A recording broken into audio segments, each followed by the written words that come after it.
Hi, I'm Smagumph / Renee. It's epic to be here. Also, I noticed the chat popping up on the TV, and I love that.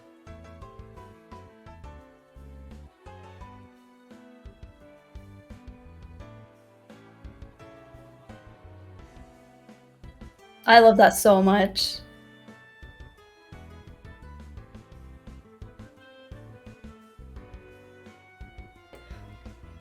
Yeah, saying no audio? Cool! That's so awesome! It's never a Tim stream unless there's something wrong with my streams. Oh, for real. Oh, I was looking at my thing, I was like, wait, why isn't my bar going up? And I was like, oh wait, my snowball wasn't connected. That's so cool. Anyway, hi guys! I was trying to say hi! You already introduced yourself, but if you want to introduce yourself again. For the second time, hi, I'm Smagumph / Renee. I was saying that things are epic. That's pretty much it. Okay, good. Okay, we are alive. Thank you, Eli, for pointing that out. That'd be really awkward if this was like, if you couldn't hear me talking and this would be like a one-sided conversation. That'd be really awkward. We just go the whole episode. There's just no audio. You're just like talking to like a ghost the entire time. For real. People think I'm like hallucinating, like you're not actually here. I'm just suddenly just like I was never there. But no, I'm so happy to have you here, Renee. I've known you on Twitter for a good bit. We've been Twitter mutuals, and every time I see your profile or you like any of my tweets, I'm just like, I need to get you on here. To hear, given how much of my tweets are just, oh my god, I can't handle it, I'm having a crisis. And then just not elaborating or elaborating way too much. No, yeah, oh my god. I always say this to everyone every time I do these streams. Every time I bring someone on here, like, to interview, is because I want to be your friend, but I suck at, like, trying to talk to people. So what better way to trap people and talk about themselves in front of my many followers? In front of millions of people. In front of millions of people, and that millions of more people will soon see in the future, because I saved these VODs. Yeah. But, no, I am very happy to have you here, and I'm very excited to get into these questions with you and get to know you. Thank you for having me. No, absolutely. If you don't mind, can I ask you the first question? What happened? I was just asking if it's okay with you if I can ask you the first question. Oh, yeah. Could I see the first one? Like, I mean, I suppose, in a way. I mean, you want to see the questions? You already did. But... Yeah, just pull up the document and just read them off.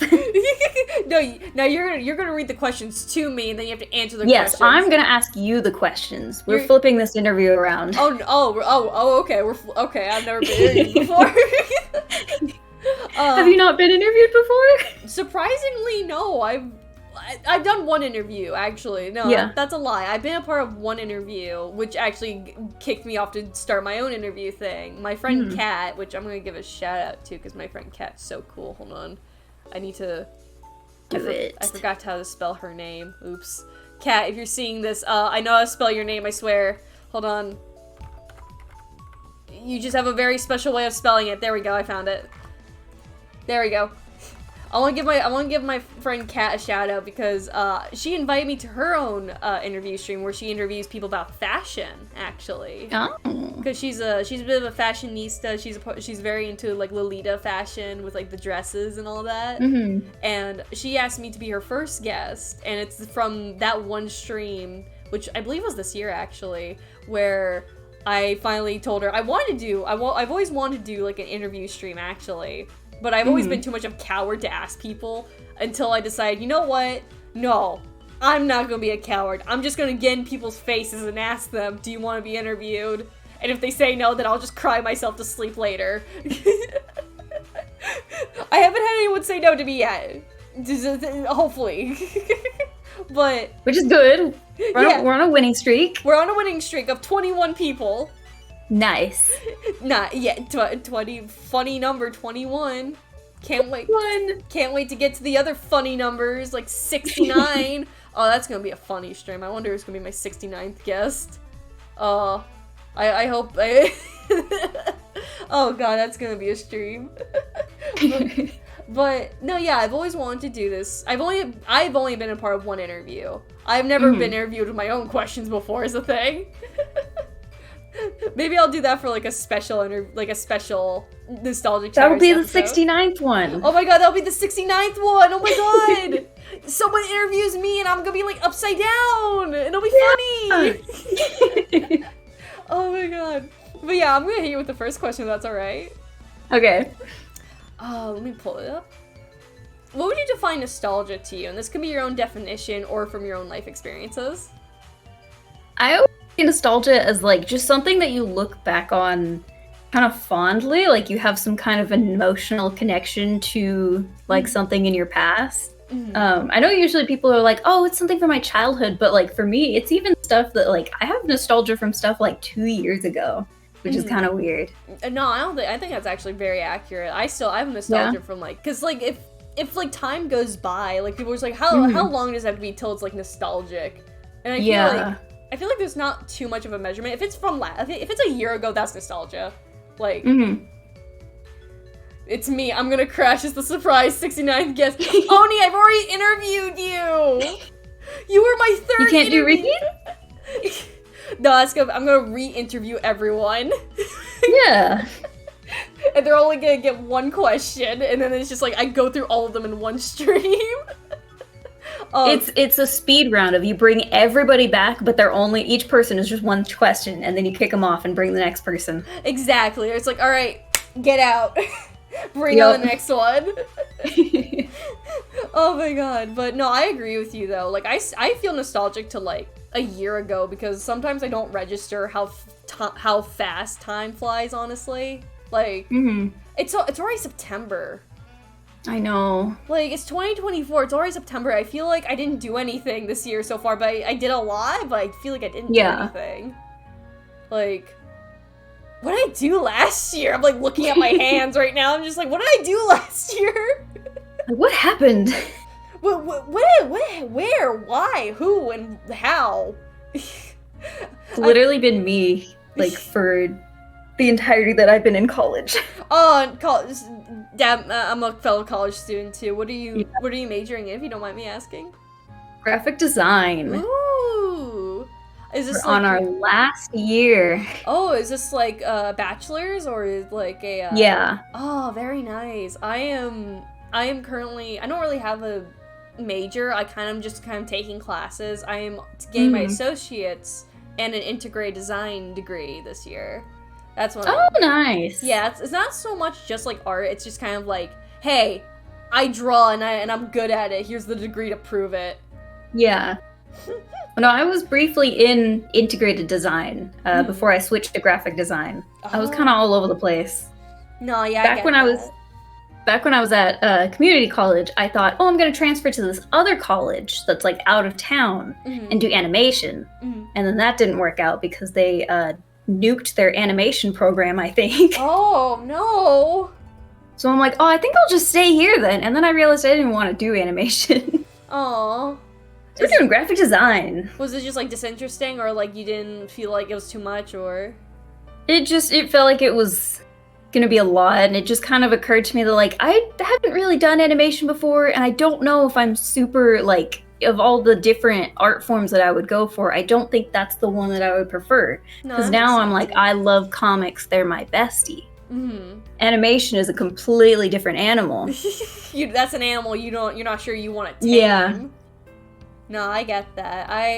I'm planning for after this year, this semester more specifically, which is actually this year because it's like 2 years of college. I was just talking to one of my friends who's also in college. I was talking to her about it. Like, college is a very strange object right now, like currently, because it's just like it's a mess of things.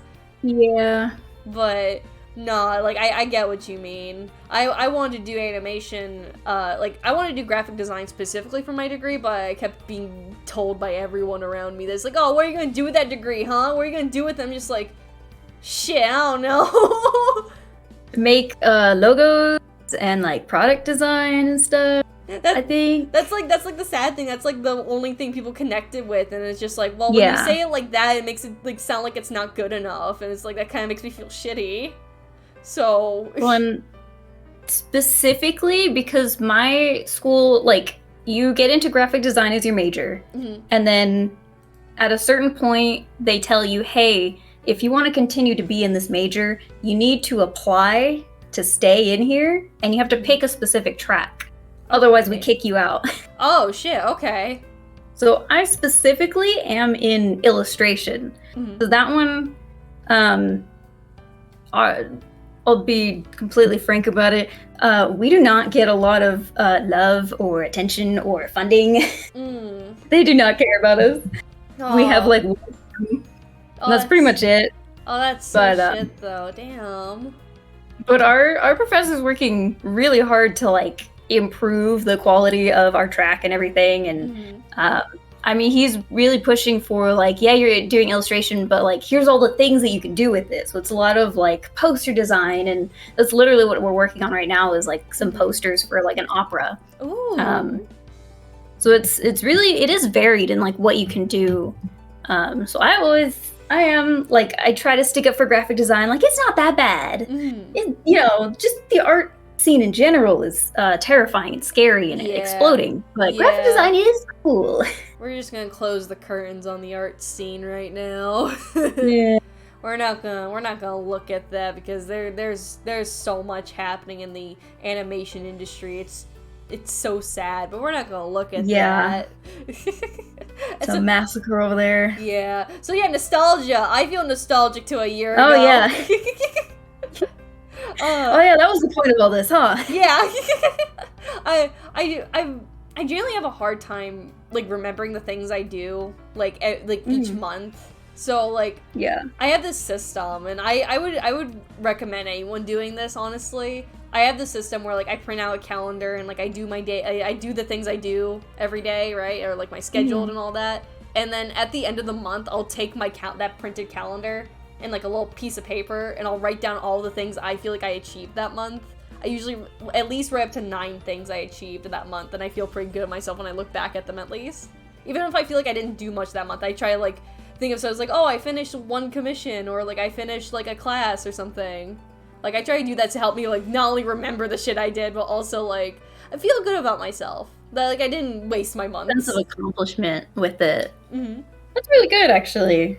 I would recommend anyone doing that. It helps mentally to like not feel like you're lazy, because I know a lot of people like people feel like, oh, I feel like I didn't do anything this month. I feel like I was lazy. It's like, well, think about it. What did you do? So that's what I like. What's one show that inspired you to get into animation? Ooh, that's a good question, Oni. If you want to answer that, Renee. Oh my god. We can see it coming a mile away. Steven Universe. Steven Universe, the hit Cartoon Network show. For real. For real. It was so base. Like that specifically as a TV show, but also just the entirety of like whatever I was watching on YouTube during like high school and middle school, because I was watching a lot of like animated stuff and I don't remember any of it. I think it was a lot of like animatics.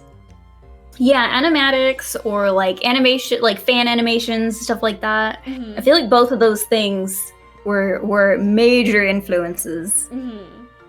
Well, do you remember any of the fan animations you watched specifically? Did you watch like any of them like Broadway shows or like YouTubers or? I know it was a lot of Game Grumps and Markiplier back then. that's base. Yeah, me too. I get that. They were really good too. Like. Was there any memorable animators? Not anyone specifically, because I remember I just watched like a bunch of different ones, but I know there were some, I don't remember who made them, but there were some like Game Grumps ones that it was like a compilation of a bunch of different lines they had said to where it framed it as like a movie trailer, and they just made up their own plot. And I'm like, that's crazy. Oh, that sounds so cool. It's been a while since I've seen any fan animations of like Game Grumps or of like Markiplier. I haven't watched a lot of gamers. Oh,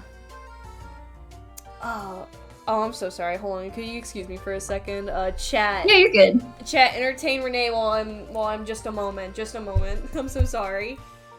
Fine. Hi, chat. Let me try. Can I zoom in anymore? I can like kind of see. You guys are just really tiny. Do Game Grumps even still do videos?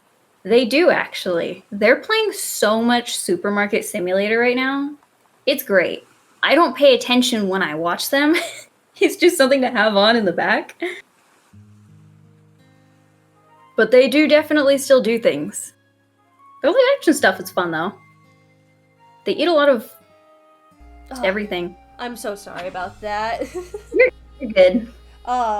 Oh, hi, first time in chat, Project Space 900 and Nuclear Nachos. Hello. Well, I read your comment. Hi, Space.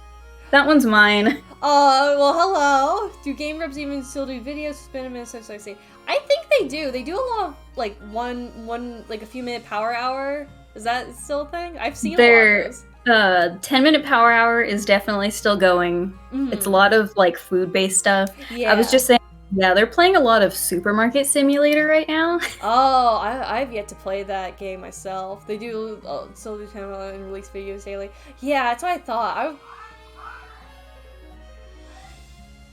I'm sorry if you heard anything in my background.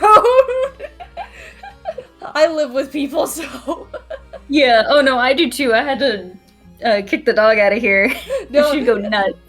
No, yeah, I live with some people, so. But oh, I've never been much of a Game Grumps person, actually. All my friends were, but I wasn't really. Yeah. Were you like a big Game Grumps fan? Yeah. Did you have a preference between Dan or Aaron? Usually it was Dan, just because he was more chill.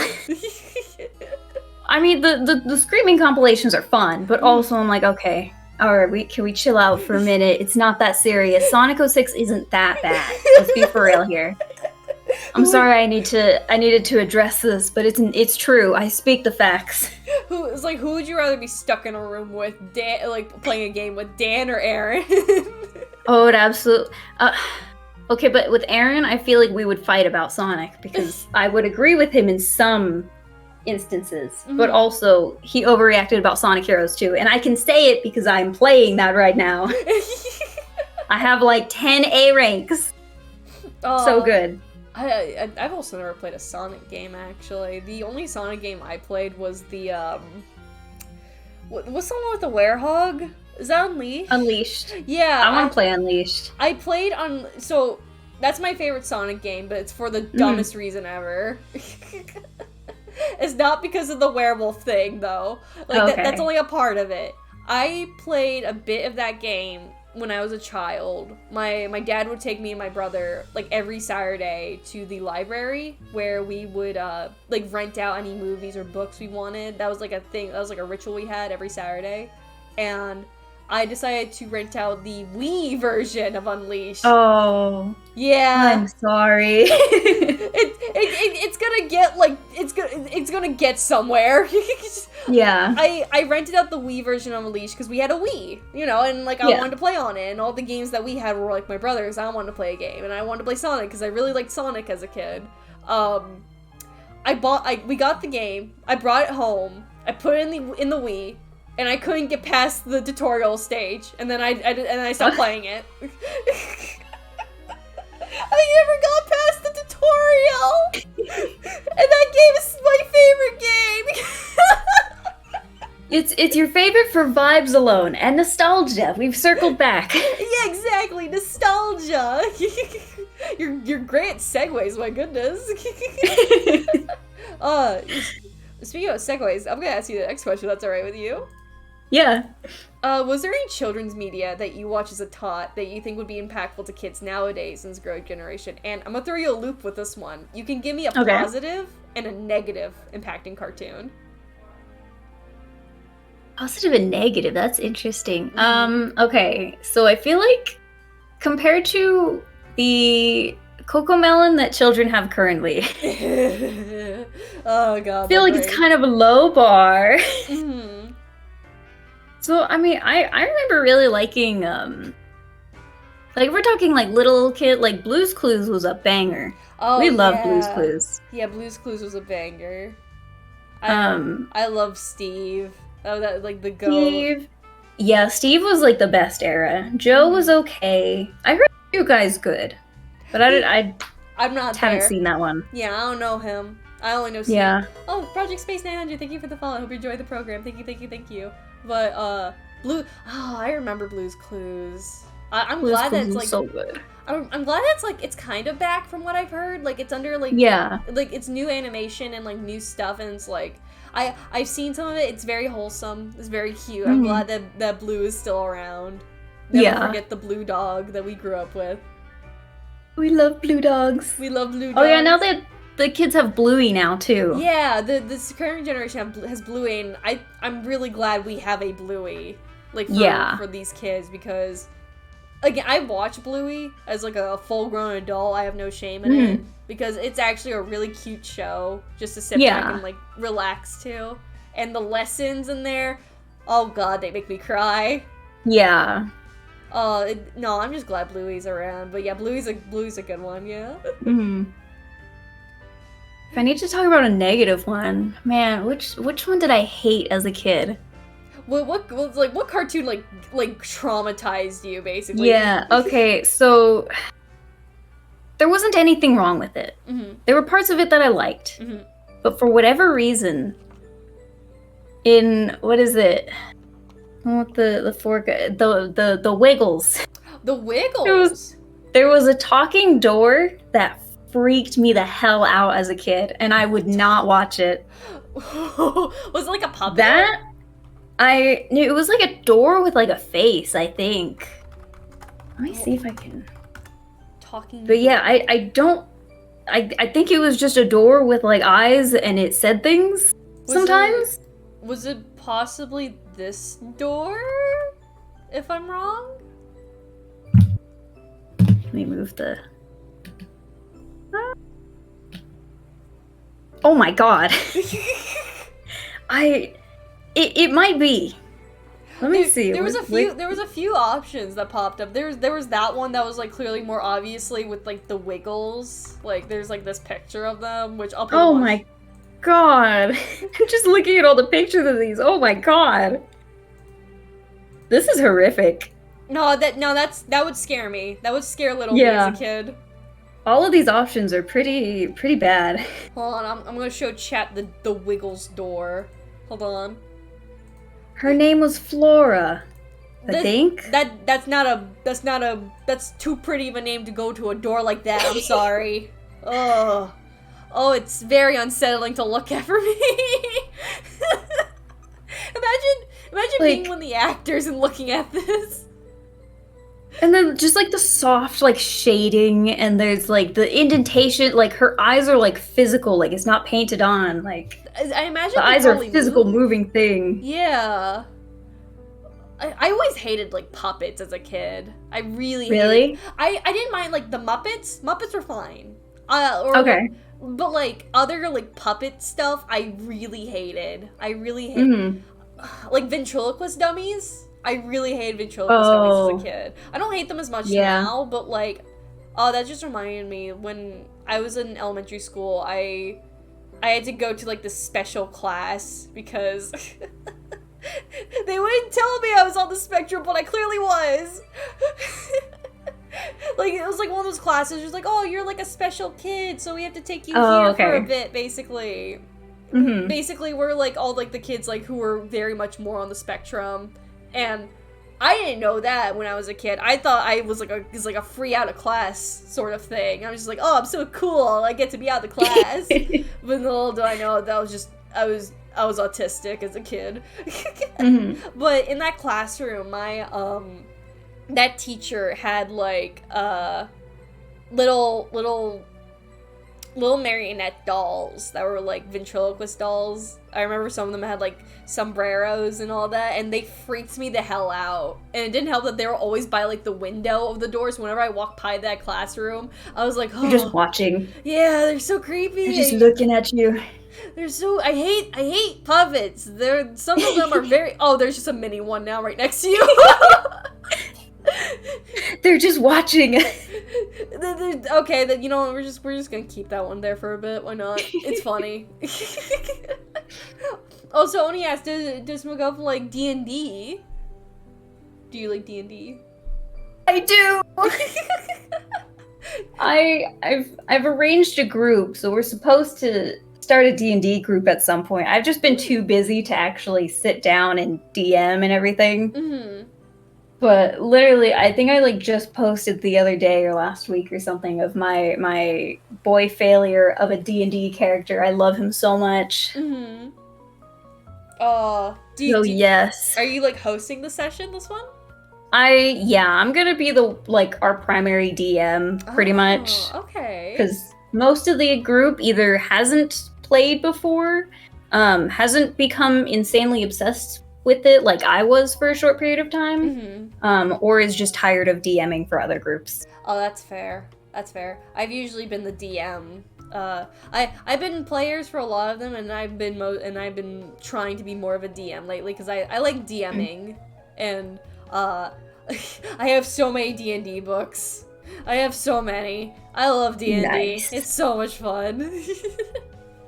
No, but yeah, creating a Dark Souls D&D character will go hard, but I don't think I'll get it to it. Get to it, Project Space. Chop chop. Do it. I'm gonna ask you the next question actually, because now I'm curious about this one. What was something you hated or disinterested as a kid that you actually grew up to like in your adulthood? So for a very long time, I hated painting. Really? Which is kind of crazy. I hated painting. It was hard because I think I was so used to, because it was a very long time before I ever got into like digital art. Mm-hmm. It wasn't until like college. Mm-hmm. So I was always used to just like sketching and like pen work and stuff. Mm-hmm. And I was used to that degree of control over what I was doing. So then when I would go and paint, it was just unbearable to me. I hated it so much.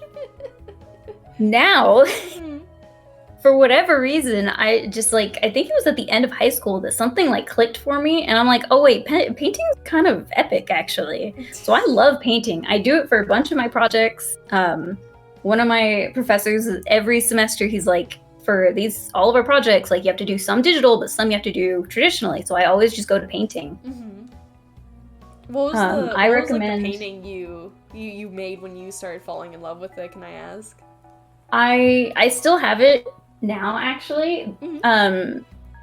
One of our last like projects for that high school art class was she gave us a little like square tile of like plexiglass, and she's like, just paint like a design. You essentially had to do it like in reverse. You had to paint a design on there so that you could see it through the top, and then the back would be covered with felt.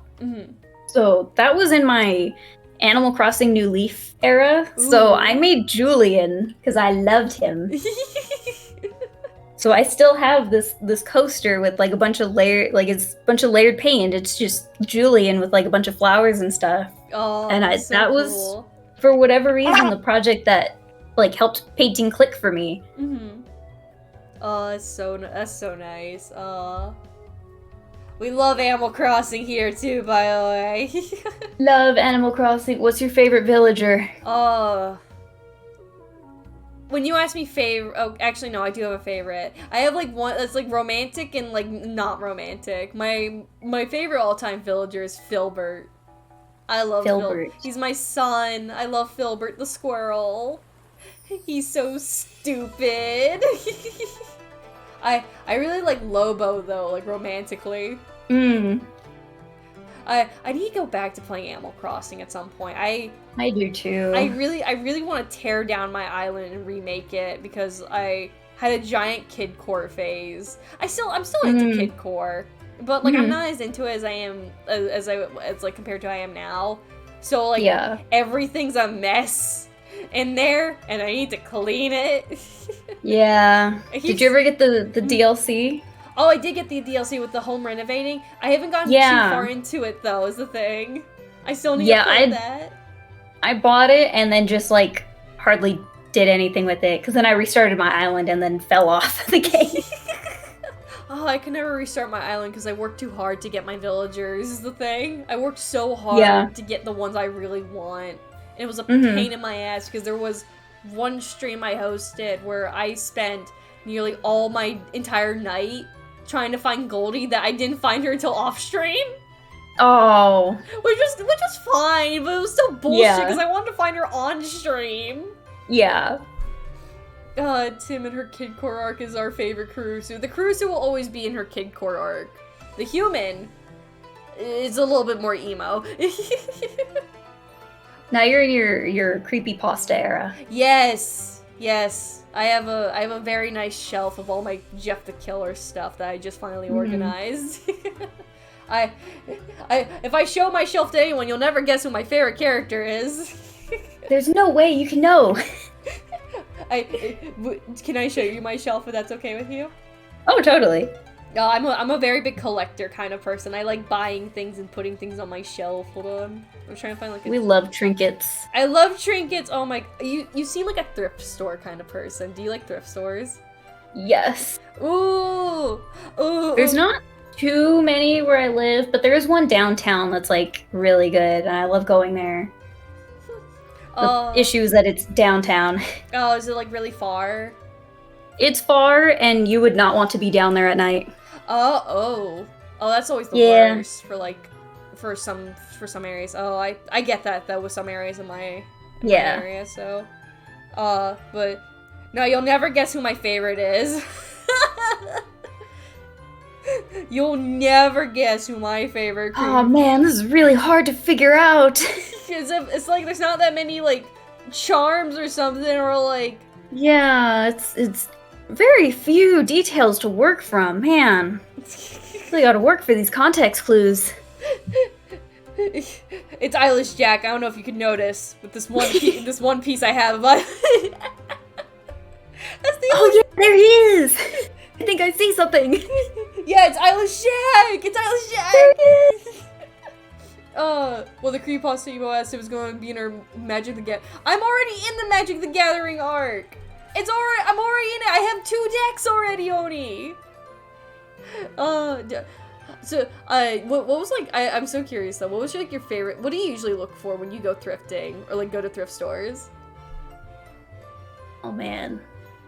See, I love looking for like shirts and pants. Not like, I don't know if you would qualify Ross as a thrift store. Kind of not really-ish. But it's still like discounted stuff. I can see, weird. I can see why you would call it a thrift store. Yeah, like I wouldn't. It's kind of like necessarily, but it's like a hand-me-down store, like. But like I remember like my favorite pair of pants I found at a Ross, and they're these like pink parachute pants with like really deep pockets. Ooh. So I love finding weird clothing like that. Oh, that's fun. Oh, that's really fun. I love trying to find like old vintage like 2000s toys. That's always been my thing. If I can find like a McDonald's toy from like early 2000s, then it's a win for me. I love looking at like the shirts and stuff that they have, but a lot of the time it's like, you know, you've seen those comics and stuff of like, oh, cool shirt, and then you turn around, it says like YOLO on the back or something. Yeah. I'm like, I can't do this. You're just like, no. Oh. No, I'm like, I'm not strong enough. It's not even just being strong, it's just like, this is too much. Yeah. No, I get that. I need to look for more clothes when I go thrift shopping, honestly, because like I'll just be too invested in finding items. I'm an item kind of person when I go shopping. I just like buying things. Clothes are usually like it goes items like trinkets, then food, and then clothes. Yeah. Because I already have like my wardrobe is nothing but like jeans and tank tops, so it's like I don't need anything else. But no, I love thrift stores. I need to go to more often now that I can drive and all that. Let me pull up the next question for you if you're ready for that.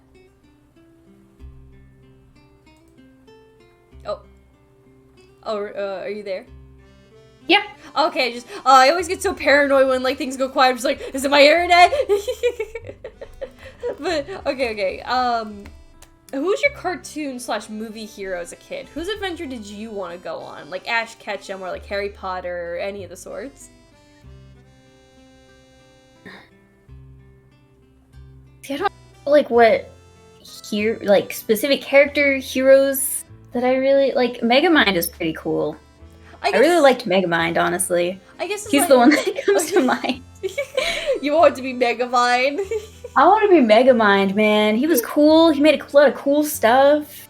That's so based, actually. I loved when everyone just started talking about Megamind like as like a culture thing again. Yeah. Like, and then they came out with a horrible show. I know. I hadn't seen it yet. I'm very interested. I'm like, I don't know. It's just it look. I don't forgive them for changing the voice actor of Megamind. Yeah. And also, I can see why. Yeah, but like, it's not the same. But it's like, come on. It's not the same. And also, It's not.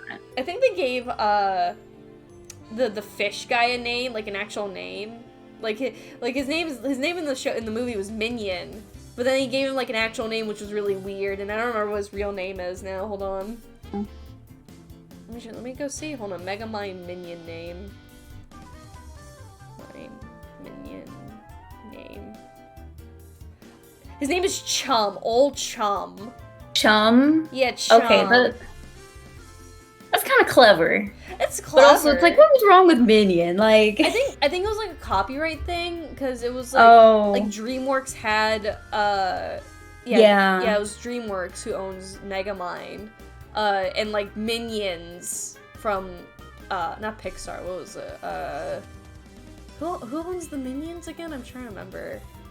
Illumination? Yeah, Illumination. Illumination owns, like, the name Minions now. Yeah. So it's like, oh, you can't have a Minion. We have Minions. Just like, alright, I guess your name is Chum now. It's like, well, that's BS. You don't own the name. You don't own the word Minion.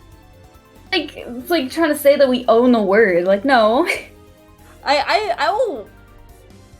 will never be able to understand people who, like, argue over, like, names or titles unless it's something very unique, like Pokemon, for example, because no one is naming things Pokemon, you know? Yeah. Or, like, Yu-Gi-Oh! Like, very obviously unique names, but if it's, like, a word in the Urban Dictionary, like Minion, I'm gonna throw hands because you're dumb. Yeah. But yeah, they changed so much in the show. Mm-hmm. So you wanted to be Megamind, so you want to be Megamind? I just think he was cool. No, it's fair. Interesting because you kind of mentioned like, oh, whose like journey would you go on? Like in that context, it would absolutely be like, let's go to Pokemon. Mm-hmm. I always have my full list of like, what would my ideal team be? I just think that Megamind's cool though. No, that's a very unique answer. You know what? I'm gonna give like 2 cat thumbs up emojis to that. Two cat thumbs up. Yeah, I guess 2 cat thumbs up. I usually never give 2. I always give 1, but in this case, I'll give 2 for that answer. So, hear that, guys? We're speed running new records here. Speed running new records. Oh my god. I feel like I should tell you this every time. So there'll be moments where I'm just like, man, I don't know how to respond to that answer, but it's a really good answer, and I don't know how to add on to it. So I'll just say cat thumbs up emoji. But no, that was pretty good. I was not expecting someone to ever say Megamind or a villain, actually. That's fun. I guess he starts out a villain. So I'm gonna say he's still a villain. That's like his best moments when he's a villain. Yeah. When he takes over the town and stuff, like he's just having a fun time. Like he's living his best life. He's having a gay old time. Exactly. And then he has missing his boyfriend. I was about to say missing his boyfriend while trying to get his girlfriend. Exactly. While fighting Oh my god, he is a true Vicon. He is! He is! How could we be so blind? I mean, he really is just like me for real. He is! Oh my god, it's perfect! That's so funny. Now all you need to do is fight like a mega simp or something! Yes! Oh, I need to rewatch Megamind. Megamind was actually one of my all-time favorite movies as a kid. Like, I had the DVD, and like every time I would be at home or I want to watch a movie, I would always pop in Megamind and just sit in my beanbag and watch it. I'm just like, yeah, Megamind. Yeah. No, I loved Megamind. It was such a good movie. We're never gonna get another one like it. It really is just like once in a lifetime. Like they're not gonna make something that peak in such a way ever. Megamind. I'm probably gonna rewatch Megamind after this stream. Absolutely, man. I'm gonna pull up the next question for you if that's alright. Yeah. Who was a character you hated in a piece of media? And to this day, do you still hate them, and why? I remember seeing this question and thinking, what did Like, genuinely, who did I, like, hate in, like, shows and stuff? I feel like it was more, not a specific character, but, like, an archetype of character. An archetype? Of that, like, yeah, like, you can name an archetype. Yeah, like, just that, like, smug character that, like, the one that comes to mind is, like, what's, like, is it Byakuya from... Byakuya? Yeah. It was like Kachan or something. Like the blonde one who explodes things, right? From, what's that? Oh my god, what is it called? Danganronpa. The glasses The guy with the glasses. Byakuya, yeah. You hate his kind of like character type where he's like of just like so smug and they know everything and like Bakugo, not Byakuya. Stupid Bakugo. I don't like My Hero Academia. I've never seen it. I only watched like the first episode of it and I immediately got disinterested in it. I only have like a few memorabilia of it because of All Might. I think he's hot and that's it. Yeah. But no, Byakuya from Danganronpa. Yeah. You don't like him. He's like a character. I don't. It's just the kind of person that like gets on my nerves. Of like, he knows everything and he's smarter than everyone and he's gonna screw things up just for his own personal amusement. I can get that actually. When I played Danganronpa for a stream, I think it was last year. I think it was last year. Yeah, I absolutely. Oh, excuse me. I absolutely hated Byakuya. I thought he was an asshole. Yeah. He's like, I mean, maybe he's got some like character development later down the line, but I'm not sticking around for it. I've only watched the first game. He kind of makes a reappearance in the second game, kind of, but he's like nicer. I've seen a little bit of that one. Yeah. I don't know how I feel about Byakuya now, actually. Like, I hated him to, like, my very core. But then, like, later on, I'm just like, you're alright. I guess. You're fine. Yeah. But is that... Like, there are worse people out there. Yeah, like Junko. Which one was that one? She was the mastermind, the fashionista. Oh, yeah. Yeah. Yeah, she was the psycho one. Did you do you like anyone from Danganronpa? Do you have like a favorite character from Danganronpa? Curiously, I've only watched the first game. That's fair. Mostly its entirety, but the detective girl, she seemed cute. Oh, I think her name was Kyoya. I want to say the purple-haired one, right? Yeah. Yeah, she's good. I like her. She's fun. My favorite is Leon, the first one who dies. Who gets executed. Oh, with the red hair. Yeah. You don't have a ton of material to work with. No. He's out so early. I streamed the game is the thing, and then like with my friends, and then my friends always say, Tim, I think we guilt tripped you into liking Leon. I'm just like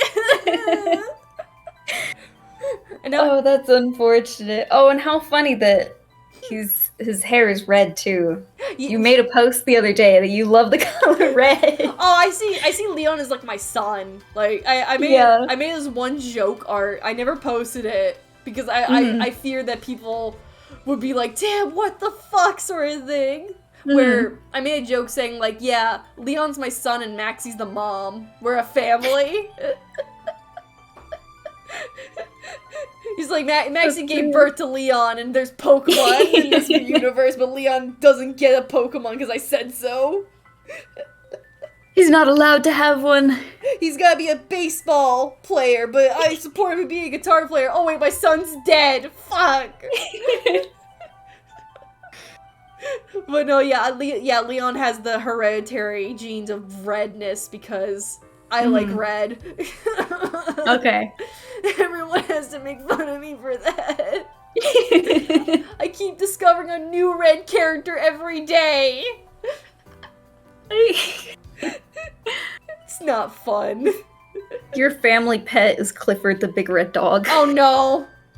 Oh no. I actually remember as a kid, like, a lot. I think I had a Clifford plush. I want to say I wasn't that much into Aw. Clifford. I remember I had a plush, but I was like at the same time I was like, I don't remember Clifford too much in my life. I had the books too. I was more of like a.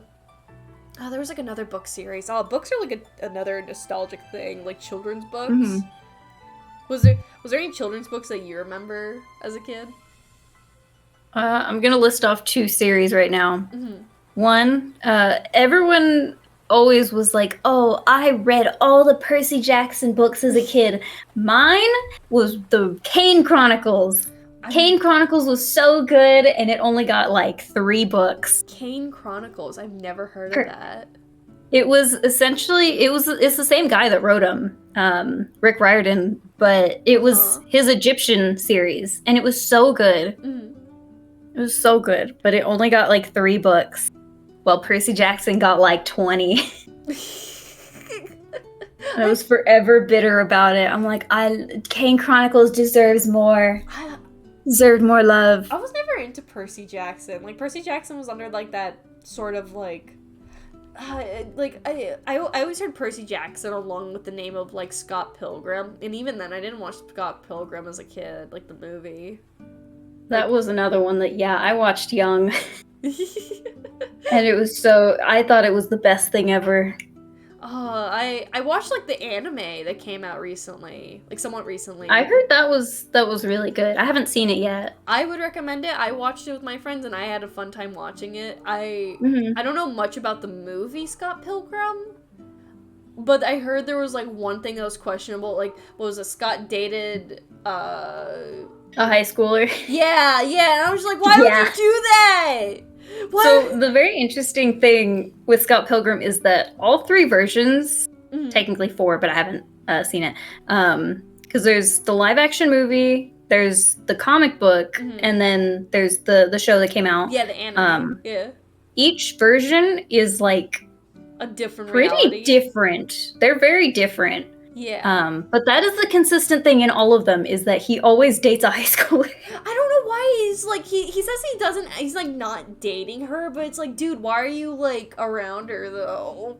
Yeah, no, they're definitely dating. It's like, I never watched the movie. I watched the anime, so that's my only reference. And I watched like the scenes where like, and was it Knives? Yeah, Knives. I think Knives is cute. Knives is a very cute character. Yeah. I just don't like that she's around Scott, and I'm kind of want to punch Scott in the face for that. I remember hearing that like so for the ending of the live action. The live action film is, Scott ends up with Ramona, and then, Knives walks off and does her own thing. There was an alternate ending where he would go back and be with Knives after everything. And I'm like, hey, I'm glad that you didn't do that. Because that would have been a bad idea. That would have been so bad. Oh my god. Oh man. I'm just curious as to like, why was that decision made? Like, why were you okay with that? I think, because I mean, at its heart, like, Scott is always portrayed as like not a good person, like a very morally gray character. I think that was like he's kind of an asshole. Yeah, he's just kind of stupid and not in a fun way. Like, I could never personally like Scott himself. I feel like I would. I think I would beat him up if I ever saw him. I did like the X's though. The clan of evil X's. I thought they were fun. I'm really glad that they like actually totally just shifted focus onto the X's in the anime, because that hasn't been done before, and I think that's a really good idea. I really liked one of my favorite things is just like the art style too of the anime. Like I seen like it's like kind of based off the comic style too, but it's like it's so pretty to look at, and everyone's very stylized. It's very nice. Let me pull up my questionnaire. Okay. What piece of media traumatized you as a kid, and does it still haunt your dreams to this day? And this can be any piece of media, like from YouTube too. I don't remember when it started, but at some point in my life, I did have like a little bit of a creepypasta phase, except I did not have the balls for it, and it did scare me as a kid. Well, what kind of creepypastas? Was it like stuff like it was always specific images, like Smile Dog and like stuff like that. That like the image, I would see it and then be like, oh, okay, and I'd be fine until it was like 9 o'clock at night and our hallways are very long and dark and I start hallucinating things and I'm like, oh, I think I need to never leave my room or look at the internet again. Actually, I think that's a good idea. Sonic 06. Sonic EXE did scare me as a kid. Does Sonic EXE still like freak you out or scare you? Some of the imagery, like, it's so unnerving to me. The music that a lot of people associate with it was that, like, I think it was in the like the hidden in like Sonic 2 or whatever, where there's that image and then it has like that music that plays. It's like reversed or whatever. Like that does like stick with me. That sticks in my brain, and it's always like reversed audio always unnerves me. When I had my phase of watching a bunch of Lost Media and Iceberg videos in like 2020 or whatever, it's like all that came back, and I'm like, oh man. I can't leave my room anymore, but this time I'm an adult. This doesn't feel right. I'm like, this is wrong. I feel like I was never afraid of Sonic DXE as a kid. Like, I watched all, like, the ROMs people would make of, like, Sonic DXE and, like, other characters. And, like, while it was meant to be scary, I was never scared of it. I think, and I definitely can't be scared of it now because there's this, I think it's been confirmed that Sonic.exe is a entity that copies Sonic because he thinks he's so cool. Oh my god, is that the reason? Yeah! Like this evil entity is like, man, Sonic is so cool, I want to be Sonic. And then he just tries to copy Sonic. And I'm just like, I can't be scared of this weirdo. That's so funny. I think there's like this one Twitter video, which I think I have pocketed somewhere. Hold on. I feel like it might help you with your fear of looking at Sonic.exe even. I'm trying to see, where is it? Is it the one where it's like Sonic says something and then EXE copies him and then Sonic just like screams at him? Yeah, that one! I love that one so much. He's like, go away! Go away! It was so funny. Oh, I need to find that somewhere because I love that. When I first watched that, I couldn't stop laughing. That was so good. Like, now I can look at him, he's fine, he's whatever. It's always just the audio specific that, like, I'm like, this is weird. I don't like this. We're walking away. No, I get that. Oh my god. Yeah, one of the creepypastas that freaked me as a kid was actually Lavender Town, actually. It was never the imagery. I was never too often or not scared of, like, fictional imagery. I was always scared of the idea of, like, actual haunted stories that was meshed in with creepypasta stuff, which is, like, not the same thing, which people did a lot, but, what was it? The Lavender Town theme. Sometimes I can't listen to it because it just kind of unnerves me. The remix ones that are, like, in the Pokemon games are fine, but, like, the original one fucks me up a little bit because it's a little unnerving to listen to. Oh yeah, if I play Pokemon Blue, when I get to Lavender Town, the volume goes off. We're not listening to it. It fucks with your brain a bit. Exactly. Whoa, Flamingo, that's awesome. Hi, Kai! We're here with, how do you say it, Smagumph? Is that how you say it? Yes. Okay, Smagumph, or Renee. Ooh, did you like any of the creepypastas? Like, did you have a crush on, like, any of the, like, characters of the creepypasta fandom? I'm just curious. Unfortunately, no. Okay. I was very selective with my cartoon crushes. Well, that's alright, because I'm gonna ask you that question now. Who was your first fictional crush as a kid? And does that still linger, by any chance?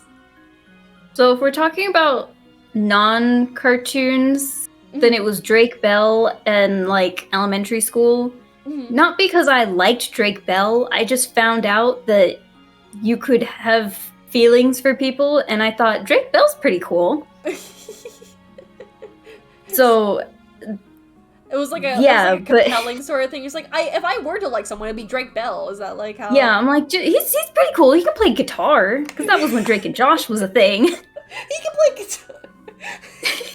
That was it. That was my reason. No, that was me in high school, actually. Yeah.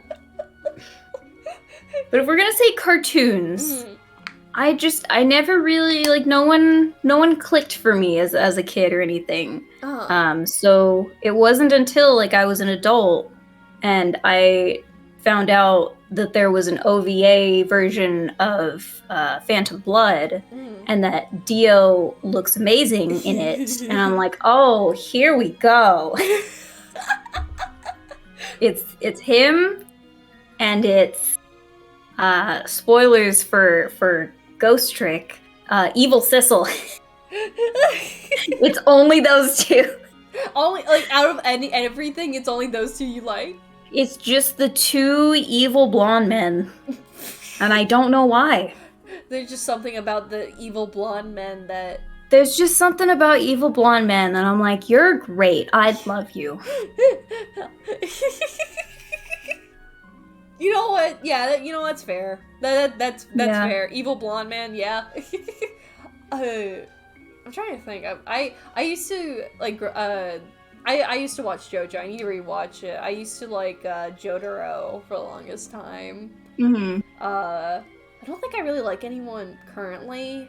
Because when I liked Jotaro, it was like his 17-year-old design, and I was like 17 when I liked him, and now I'm like 21. Yeah. It's like, he's older now than the other ones, but his designs look kind of lame, the newer ones. Yeah. Like, the Part 3 design was like his best design, and then like, what happened with him in like, was it Part 6 with like the leopard print pants? It looked like he, like, was less bulky in those, too. Yeah. Like, my man lost muscle mass. What happened? I don't know, I just can't take him seriously as, like, a hates the world kind of character. He made it look so easy as, like, a teenager. I need to rewatch JoJo because that is a good anime. I do like JoJo. I've been too busy watching Dragon Ball. That's, like, the anime I'm watching right now. That just surprised me. Just like, you don't really like many other characters? Not really. Like, I don't know. I don't know why. It just, fictional characters have just never really clicked for me. I wish they did, but they have to be an evil blonde man with they have to be muscles. An evil blonde man. I'm just laughing and just like, that's your type, evil blonde man. If you're brunette, don't talk to me. If you're evil brunette, but if you're blonde, if you're evil and blonde, maybe shoot me a DM.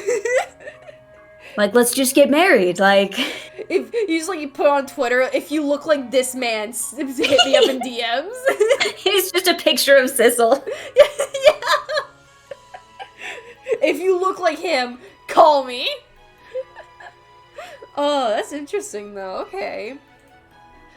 Okay. We're moving on to toys and items and things. My favorite. I love items and things. We love items. I love trinkets. What was your everything toy as a child? The toy you carried around everywhere that you absolutely treasured as a kid? The one that comes to mind, I still have him, actually. It's this black stuffed panther. That he just... I have no idea where he came from, but that was the one that, like, I would take a lot of places. His name was Jesse. Named after Jesse from Full House. Yeah, because he was small enough to where he just, like, fit in my hand, but he would, like, kind of, like, curl, like, the way the toy was, like, made, it was kind of, like, hunched over. And I think I was in a Sonic era at that time, so of course I'm like, oh, this thing can spin dash like Sonic. But he was very portable and, like, soft, and that was the one that I loved. I took him everywhere. Was it like a Webkins, or was it just like a generic panther? Yeah, it was a random. Let me see if it has a tag on it, actually.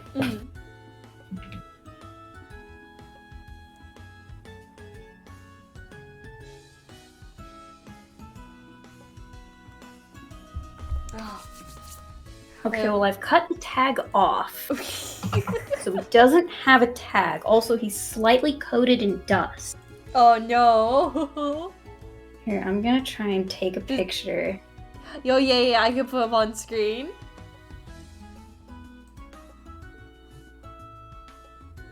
It's my Discord.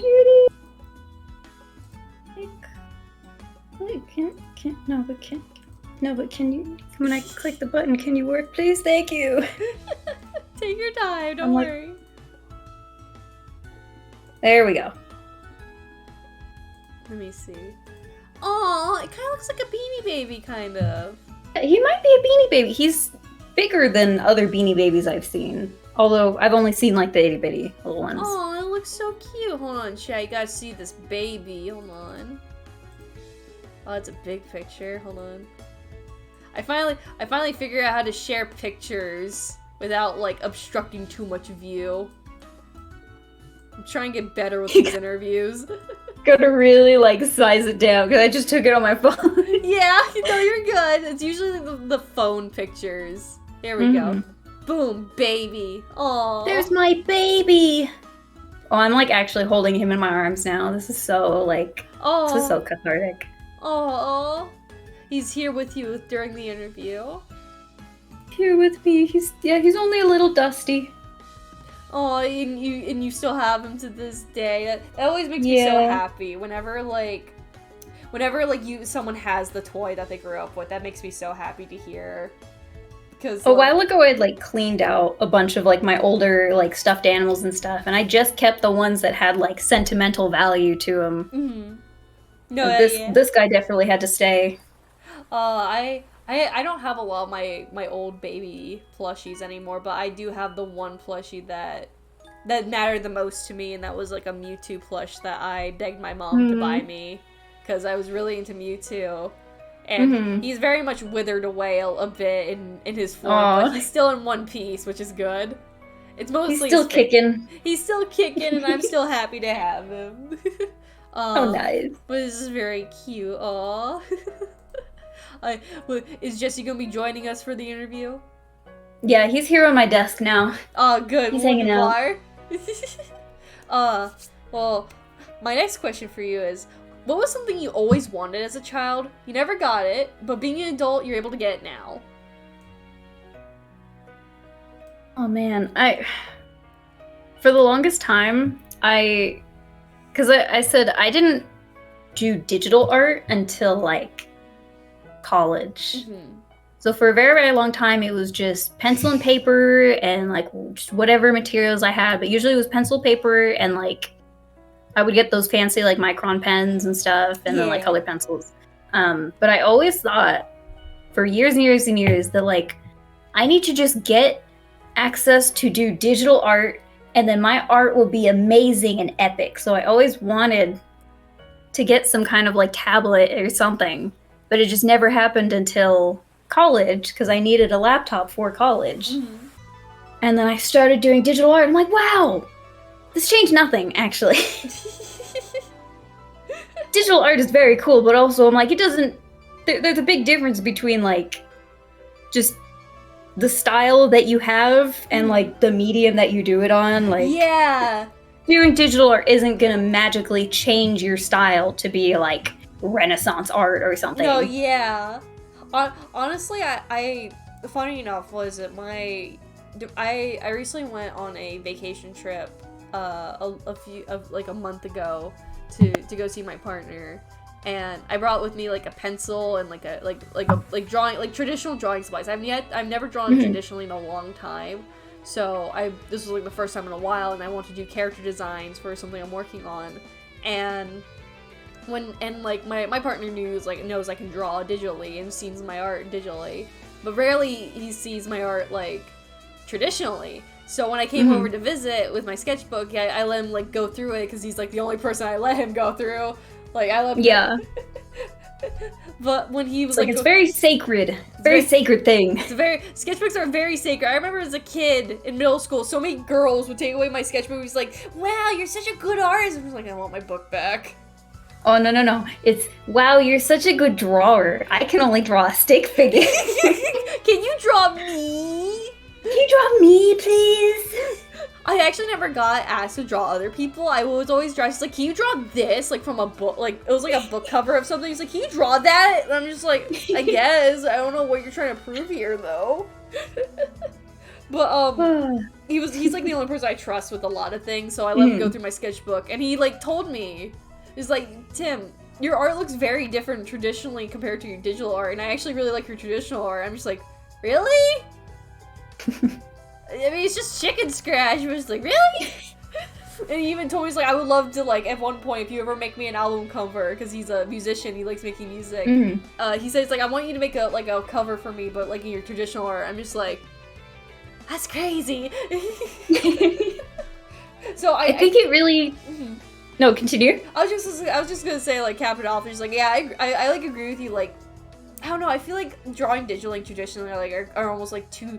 Because of the tools you're using, it almost feels different how you're making it, like how you're drawing. Yeah. I think, like, the thing that traditional art will always have over digital art is just that textural quality to it. Like, if you want to do that kind of textural stuff in digital, you have to work a lot harder for it. But with, like, pencil and paper, like, you have the texture of the paper, you have, like, there's a certain textural quality to the pencil and the lead and stuff. There's a little bit of graininess to it. So it's like, it always has this different effect that is more natural and traditional. For me, I would have to say that, like, in terms of traditional drawing, I'm a lot messier with my sketches when it comes to my, my traditional art. So,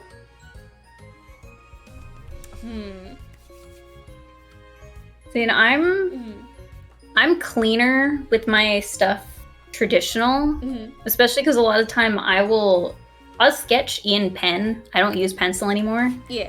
But then when I draw or sketch, like, digitally, it's like several layers of sketches, like absolute chicken scratch to like slightly more readable to slightly more readable. Like, it's horrific, and then I refine it. Whereas with traditional, it's like, you have one shot at this. Don't mess it up. I used to draw traditionally a lot in high school, or like from elementary school to high school. When all the moments I didn't draw digitally, I would draw traditionally a lot more. But I ever since I was more focused digitally, I just really haven't focused that much traditionally, which I kind of wish I do more often now. Yeah. But like when I do draw traditionally, it's a lot more like chicken scratchy. I'm just like, all right, just sketch out what you want to draw digitally later. I'm just like, all right. I don't take traditional art as serious as I used to. I kind of wish I do, though, is the thing. I miss it. Experiment with painting. I do actually paint. I used to paint. Yes. I used to paint, and I still have a lot of my paint supplies, and I want to paint again. It's just like, it's so messy. And I don't really have the space anymore, because like, oh, my desk is now where all my like cords, electronics, and all that is. So I can't really paint on my desk, and like, I don't really have anywhere else to paint, because like, oh, I don't want to get paint on like my collectibles or my Monster High dolls and all that shit. So it's like, well, shit, where am I supposed to paint? But I do want to get back into like traditional art stuff. It's like, there's something just very relaxing of traditional art that I miss. Yeah. Okay. My next question for you. Was there anything you owned as a kid that soon turned into a collection to your adulthood? If not, what would you have collected? See, I had a lot of games as a kid, and I had a lot of toys as a kid. And I think, like, I've always been, like, one for, like, storytelling and stuff, like, ever since I was a kid. So I would get a lot of inspiration from games, and then I want to go, like, you know, do the little play pretend with, like, dolls and stuff. Yeah. But I had very specific ideas in mind. Okay. And I really liked Pokemon. So from a young age, I started drawing Pokemon. Mm-hmm. Like just a bunch of them. And then I would cut them out of the paper and use them to play with. Aww.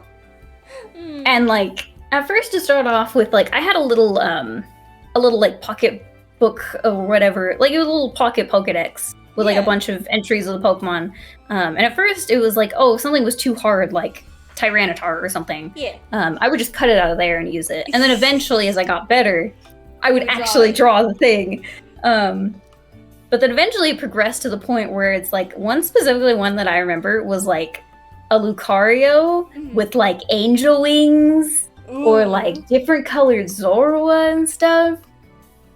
So that was like, I loved just making up a bunch of different Pokemon and OC characters. And now that has manifested as me making actual OCs that I can use for things. Do I use them for things? No. Are you But it's the intention. Maybe. Maybe. We have no idea. There is no set plan, but maybe. Maybe one day. So it's a mix of collecting OCs and also trying to 100% the national Pokedex in like every game. Oh, that's fair. That's very fair.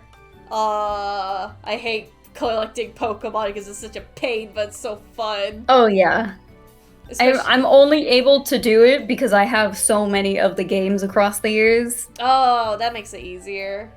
It is very much a pain though. I have one. I've always had this one Mewtwo. I have a lot of Mewtwo's in a bunch of different games, but I have one Mewtwo that's like the most important to me, and he's stuck in my fucking Ultra Sun cartridge. Because you can't bring them over to the new ones. No. I think you can, but it's like they're like closing out like the transfer thing, so it's like like the Pokemon Home I think is either already shut down or planning to shut down, so I need to like get him out there. Yeah. But he's always been my one Mewtwo that I care about the most, and I need to get him out. Yeah. But no, yeah, the fucking Pokemon, man.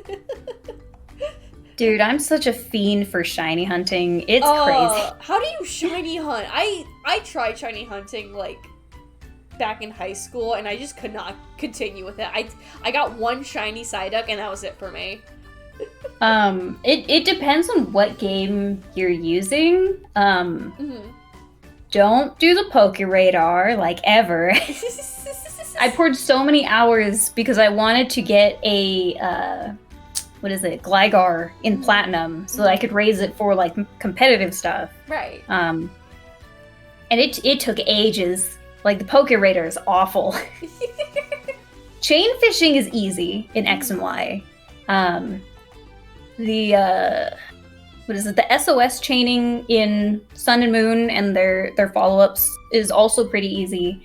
It's really just a matter of patience and a disgusting amount of luck. Like when I did my Nuzlocke of Scarlet on stream, I ended that game with like 4 shinies. Not even from hunting, just by accident. Aww. How? Oh my god. I always get so jealous whenever I hear someone just like, oh yeah, I got a shiny during like my normal run. I didn't even try. It's like, I want a shiny. Why aren't the shinies like me? You have to make several sacrifices to the shiny deities.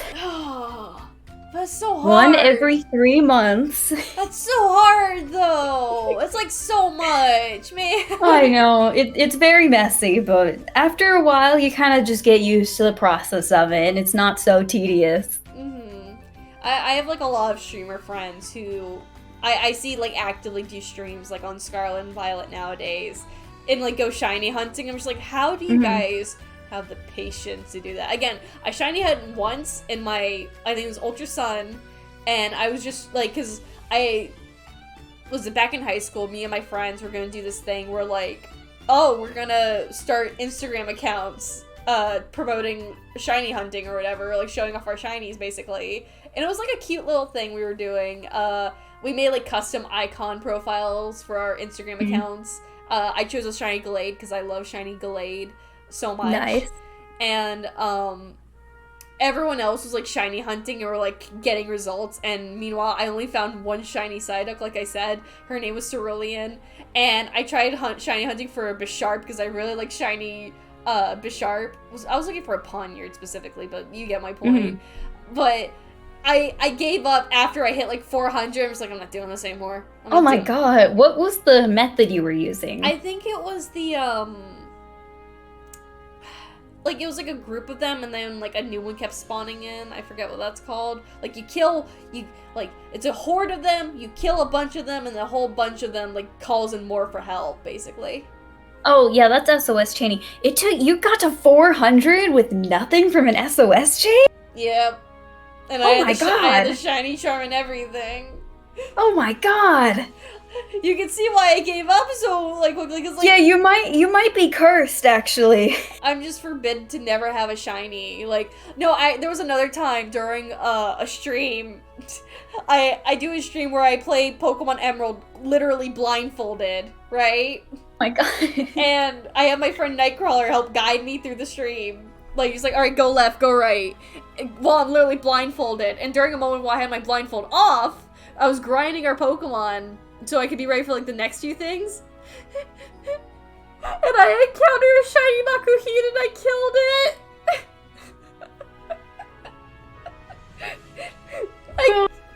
I think there's a clip of it on my Twitch somewhere, but I killed the shiny Makuhita. You're blindfold off. Yeah. What happened? I don't know. I just really wanted to trade, and it happened so fast. I didn't see the red and yellow. I thought it was, I was so in shock. I was like, Nightcrawler, I think I killed a shiny. And like, he was just like, God damn it, Tim. I'm just like, oh. Oh. It's painful. Does it have a perfect illusion? Of course it doesn't have a perfect loop, Clover. That's the point. It's the joke. It will never hit a quarter. It's not a perfect loop. It's the perfect torture method. But no, yeah, I could never catch shinies. I've only ever caught one by myself, and then I proceed to be traded shinies by other people. I could never find a shiny myself, even though if Scarlet and Violet made it easier, I can't do it. Yeah. I'm cursed of to be shinyless. Yeah, you do seem like you're cursed. Which is so sad because I love shiny Gallade and shiny Bisharp, and I would love to have my own, not like someone else's hand-me-downs. Like, I want to open my Pokemon and see the owner is my name, not someone else's.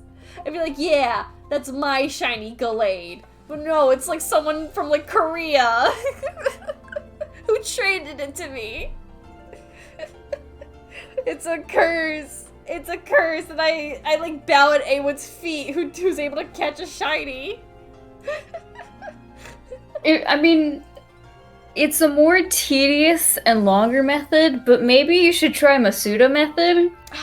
Since that's just that's the one where like you pair your ideal Pokemon with a foreign Ditto. So that one's just breeding. So you won't kill it. But like it's very long process. That's like the egg method, right? Yeah, that's the egg method. I've heard about the egg method. Yeah, I think one of my first hunt ever was a Masuda method Riolu, and it took me months. Months? It took me months. How much free time did you have? Not a lot, and I think that's why it took me months. Okay, that's fair. That's fair. Yeah. It takes a long time. So if you don't have the patience for it, then yeah, you probably wouldn't want to do it. But that way you won't kill it by accident. That's fair, yeah. Again, like the 400 times I tried to find a shiny Poniard and just never showed. That's crazy. I guess there's just no blue Poniards in Alola, I guess. They're endangered. They're endangered. I'm gonna ask you the next question if that's alright. Yeah. If you could bring one thing from your childhood and bring it to this current day and age, what would it be? It could be anything from an old TV show to a discontinued product to anything. Oh man. In this ideal, could I bring this thing into the modern day? Does this insinuate that it as a series can continue? Yes. Like they'll get more? Cool. Let's bring back the legendary Starfy as just a franchise. Can we do that, Nintendo? Can we do that, please? Oh, Starfy! I remember that. I love that one. The one game of it. We get 1 out of 5. There's 5 Starfy games? There, to my knowledge, are 4 games exclusively in Japan. Oh. We got the last one. Oh. I thought there was only just one. Oh no. I don't know much about Starfy, actually. I do own a game. I do own a cartridge of Starfy because my friend was giving away a lot of her old games, and I said, like, hey, if you don't want some of these games, I'll like exchange for, like, I'll draw art for you for some of them because I want to play more games. So she like gave me some of her like Switch games she doesn't play anymore, and she actually included as a little bonus like Starfy because she brought it up to me. I was like, oh no, I never heard of it. Is it like Kirby?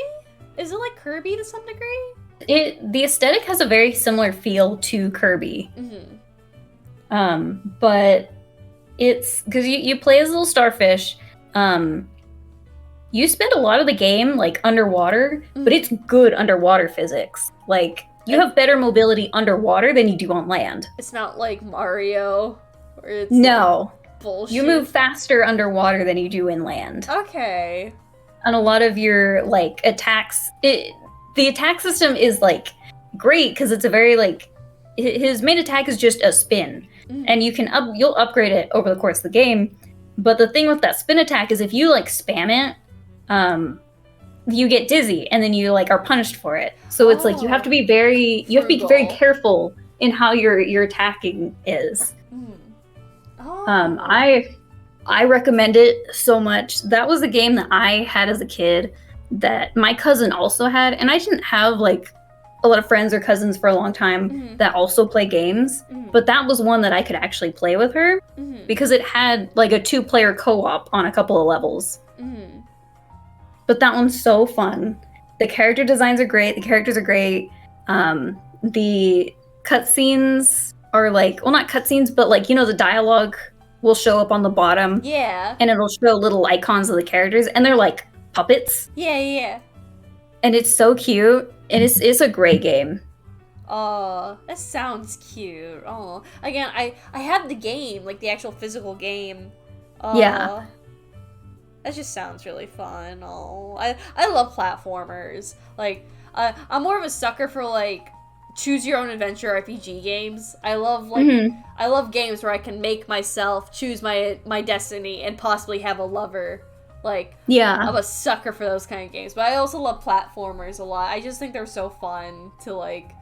I need to play Starfy. It's a great platformer. I didn't know there was 4 though. Again, I thought that was only like the one game. They announced recently that I think you probably saw the Nintendo Direct or whatever that like they're bringing that first one onto the like Nintendo Switch Online expansion, but they're not translating it. Yeah, that first Japan only game is being brought to the Nintendo Switch Online, but they're not translating it. Why? I don't know. They're making it available to an international audience, but they're not making it readable to an international audience. Is it? I don't know. I'm like in shock hearing that though. If you're gonna make it public to international, not just Japan, why would you not translate it? Is it because it's too old to translate? I don't know. Do you not have? I think the first one was like, I don't think it was Game Boy. Like, not if it was, it would have been like Game Boy Color. But I think it's like Game Boy Advanced or something. I guess they probably couldn't be able to translate it. Probably. I don't know. I know for the first game there is a fan translation out there, and they're like working on the second game. Please, I would love to just like stream it just to see how it works. Because again, I don't know much about Starfy. I don't know much about Kirby either. I don't play it. I've only ever played one Kirby game actually, and that's because like my friend played like on his stream, which was like that one Kirby game where it's like there's like 4 Kirby colors: pink, blue, yellow, and red, or like green. Kirby and the Amazing Mirror, I believe. Yes, that one. I played that one. That was like the first Kirby game I played. Actually, no, that's a lie. That's the second one I played. The first one I played was a 3DS Kirby game that my friend gave me, along with Starfy, which was... I don't remember what it was called. I think like... Oh, Kirby Triple Deluxe. That was my first Kirby game, and then the Magic Mirror one was Triple my Deluxe one. was fun. I like Triple Deluxe. It's actually a really cute game for when I play on my 3DS for like in my spare time. But I need to play Starfy. I have like the 3DS game. Or is it 3DS? I think it's like a DS game, I want to say. Like either 3DS or DS. I need to look at it again. But I have a Starfy game. And I wish I knew more about DS. it. Yeah, it was probably... Yeah, it's a DS game, I remember now. Yeah. That's a good answer, though. I haven't heard Starfy in a hot minute, so... I'm surprised they just didn't. They just dropped it, though. There's probably like a lot of Nintendo titles that were just completely dropped. Yeah. Now I think about it. Nintendo, I'm calling you out. Bring it back. Bring it back, Nintendo. Bring it back. Bring it back, please. Do you not want money? Exactly. Like I'll give you so much money for it. Just revive the starfish, please. It's dead. It's a dead starfish. I'm gonna pull up the next question now. What was your favorite thing or place as a kid that's just completely gone now due to the modern age? The one that's popping to my brain is the McDonald's play place. Mm-hmm. Those indoor play structures. We have like one, or we had one in like the entirety of our city or whatever. Mm-hmm. So it was very rare that I'd ever been to one. But I do remember going to, like, sleeping over at my grandma's house with my cousin, and we'd go get McDonald's, and then they'd let us go play in the play place, and it was so cool. Mm-hmm. It was so cool. But they're all gone now. Yeah, I think they were mostly removed.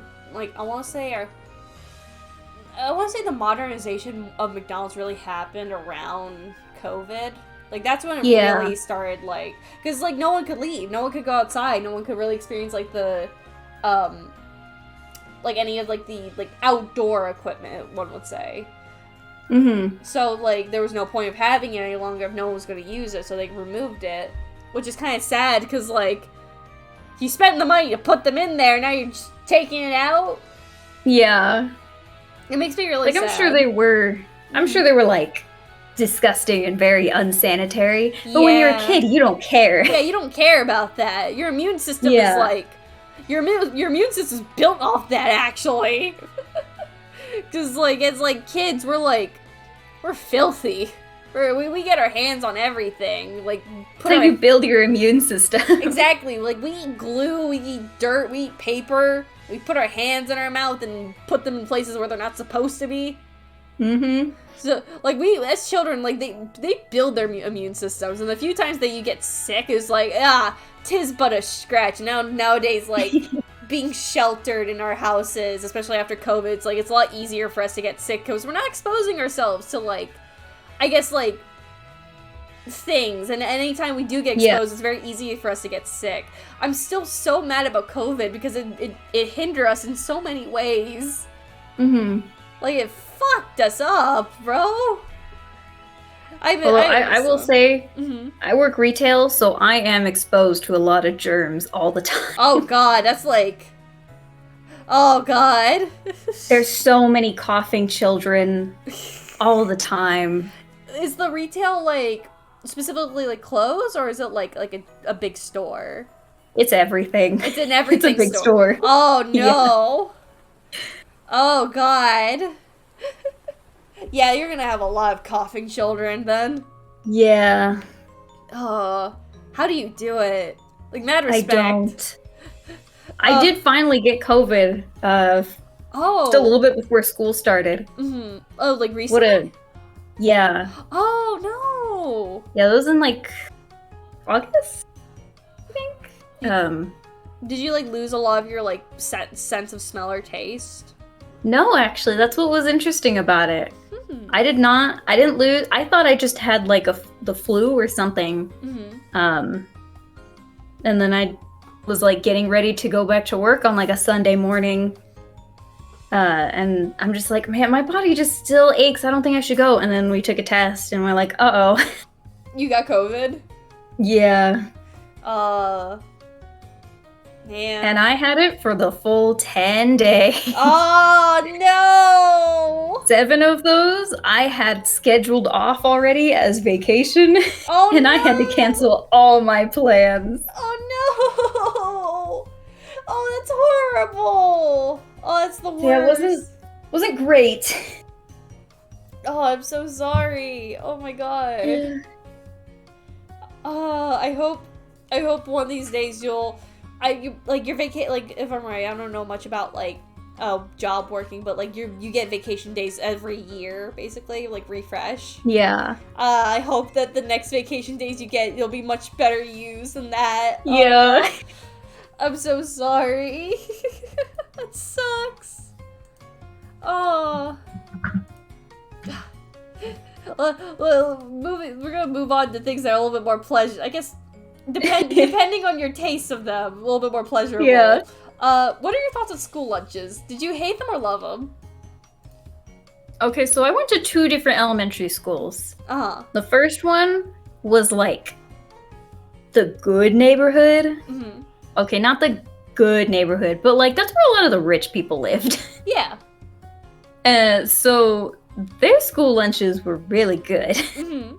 I remember like if I would go there for breakfast, sometimes they would have like yogurt with like fresh fruit in it, and it was so good. Mm-hmm. And then we moved, and that new school was like on par with what you think when you think school lunches, and it was just a lot more like whatever. Mm-hmm. But I still like I would regularly have school lunches. Like they would give us a chart like for the month, and I would see like, okay, I don't like this thing, so I'll take lunch on these days, but I'll get hot lunch on these days. Until about like high school, where I'm like standing in line to get a like plain chicken patty sandwich with a bag of like just like broccoli or whatever, and I'm like, what am I doing? What are we doing here? Like, really?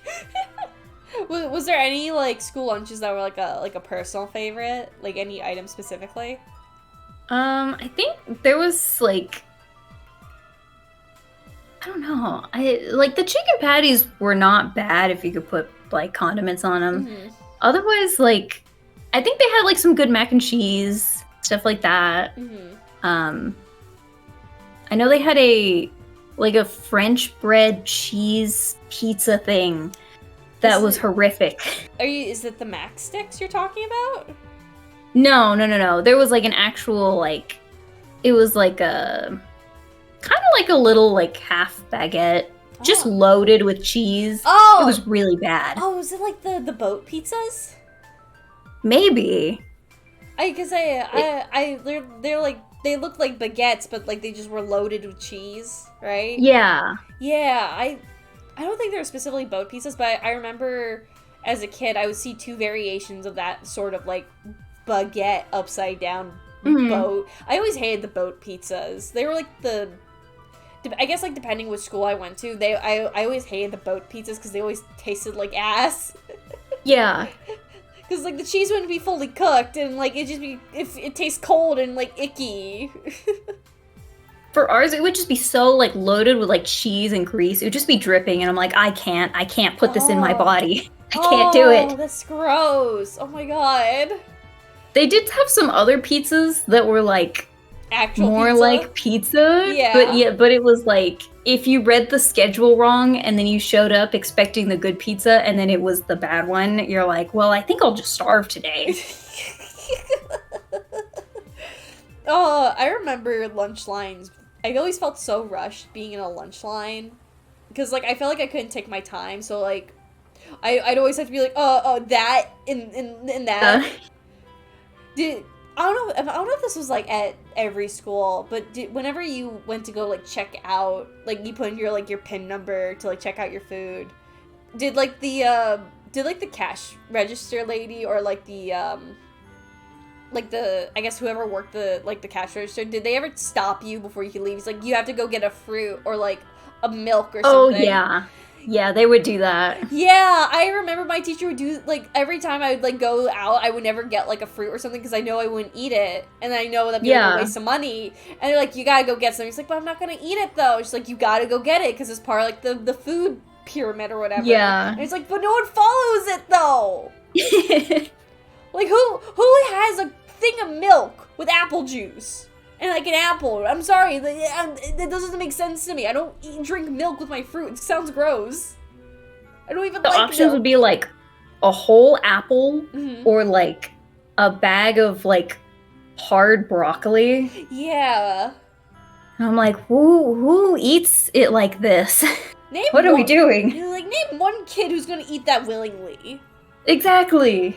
Because it's not gonna be me, and I don't know why you think I'm gonna get it and trying to get my money out of, like, thanks for taking my money, schools, by making me take an apple every time. I didn't even like the apple. They always tasted so waxy. They're wasting the taxpayer money. Exactly. On just a bunch of apples that nobody's gonna eat. It's like, you couldn't even wash the apples.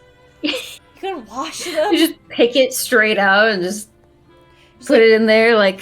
And then, like, the little basket, just, like, they were so waxy. Like, oh. Like, I remember, like, every time I'd eat an apple, I'd be like, this sucks. Because, like, I would eat the apple that I would get, because, like, I didn't want to waste the money that my parents put in my account, so I'd eat it, but I'd be like, this sucks. This, like, it tastes like how unclean like, because, like, you know how apples, like, especially with, like Macintosh, were they Macintosh? Like, bright red apples, or, like, dark red apples, how, like, you can tell how waxy they are if they have, like, a gray sheen to it. That was my school's apples, and they were always like, I always felt gross, just like, this doesn't feel right, man. It's like it has, like, an artificial quality to it. He's like, you might as well just be eating crayons, like. Yeah, exactly. Realistically, every kid would dump their milk into their food for no, yeah, that would happen. I would remember that. Like, oh, yeah. Okay, so the milk that you guys had, what was it in? A carton. Okay. Actually, it depends. Depends on the school. I remember in elementary school, they were in like little plastic jugs. In middle school, they were in cartons. And I think even up till high school, they were also in cartons. Okay, so it was just a me issue that we had ours in pouches. Huh? They were in bags. Do you live in Canada or something? I know. I don't know why. When you say pouches, it made it really hard. Or were they like they would give pouches? It was just like, think of like putting a liquid in a Ziploc bag. No. It's not openable like a Ziploc bag, but it's just a plastic bag. It's in a bag. Like, it's just a bag. And they would give you a straw with a pointed tip so you could stab the straw into the bag. It would not go well, like, ever, though. Because it's like a bag. It's like gonna be wobbly. Yeah. A lot of kids would not drink the milk. They would just take it and play with it. I can't. I never knew that the bag of milk. Like, I would believe you're not from Canada. This is not Canadian. I know about bagged milk because that's in Canada. They literally sell their milk in bags. But I didn't know how much farther that extent was beyond Canada. So maybe like our school got milk from like a Canadian company or something, but like I have no idea. I mean, I guess that would be like the only thing that would make sense to me is like if they got it from a Canadian company, because I only ever heard bagged milk from Canada, but you can't bother putting it in a box. Or like a jug? Like, why are we using more plastic? We don't need this. You could at least put it in a carton. That's at least more normal. Yeah. So wait, it was just like, it was like it wasn't a pouch. It was literally a plastic bag, and you had to stab the straw into it. Yeah. It was like a see-through bag, right? Yeah. How often was like a mess in the cafeteria? Oh, frequently. Frequently. No, not like a Capri Sun boot. It was a plastic bag, like a Ziploc bag. Like, mine is the Ziploc. Yeah. Take care, Clover. Thanks for stopping by. I appreciate you. But I'm trying to wrap my head around this genuinely. That's so weird to me, though. Like they're children. They're already gonna make a mess. Like, the only thing I knew about kids making messes is that they would always take the milk that they won't drink. Because that's the other thing. Most of the time, kids were forced to get, like, 2 things of milk, like a chocolate milk and a regular milk, which I hate regular milk. I think regular milk tastes gross. But, like, I would see so many kids, like, with 2 things of milk, and most of the time they would just pour the milk in their tray and not drink it. Yeah. And I'm just like, well, that's just a fucking waste and a mess. And, like, our trays weren't styrofoam either. They were, like, plastic, so you had to, like, put them back on the rack. So that's just, I feel bad for the lunch ladies, honestly. I am going to send you a picture. Oh, okay. Let's see. Of the bag milk? Yeah, I found one online. Oh my god. This was pretty much the experience. What am I looking at? What is this? No, this is immoral. Hold on, chat, you need to see this. Chat needs to see this. This feels immoral. Hold on. No! This is what you had to drink out of? Yeah. That's such a mess. That is like the worst thing that's gonna happen in like 5 seconds. The moment that kid stabs the straw. Why? How? I thought it was normal. I don't think that's normal. That looks very unnormal to me.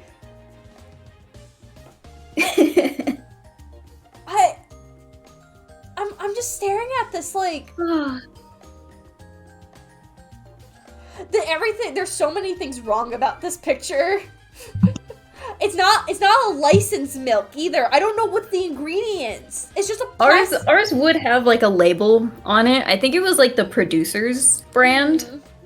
But yeah.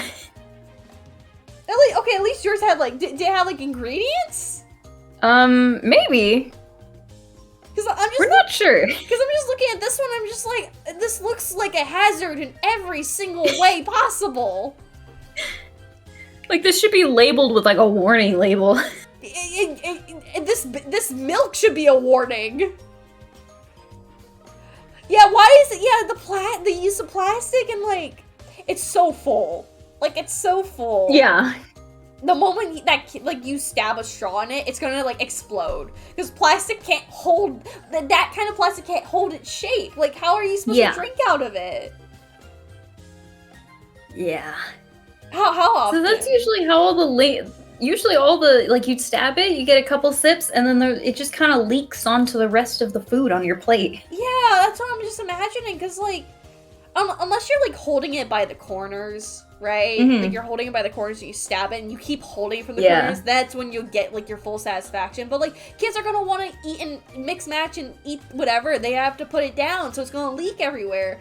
I have to know, how often did you get, like, this milk bag? I mean, I know there were some occasions that we would get cartons, but usually it was the bag.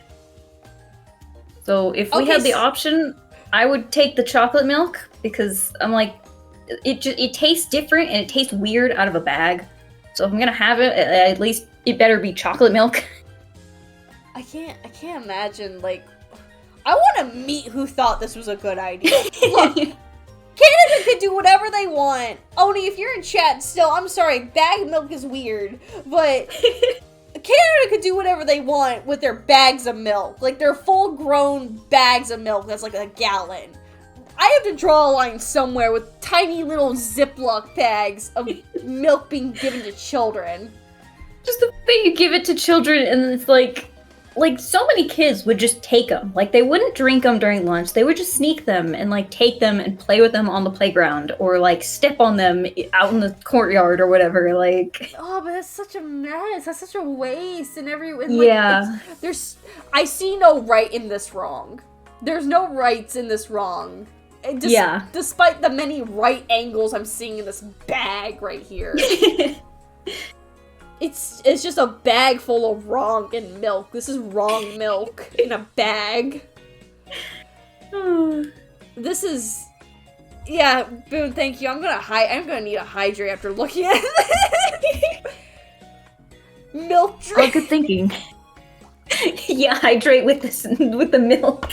I could never imagine trying to drink. I couldn't drink out of that. Cause, like, I'm gonna make a mess. I mean, and it just, like, being in plastic made it taste different. Yeah.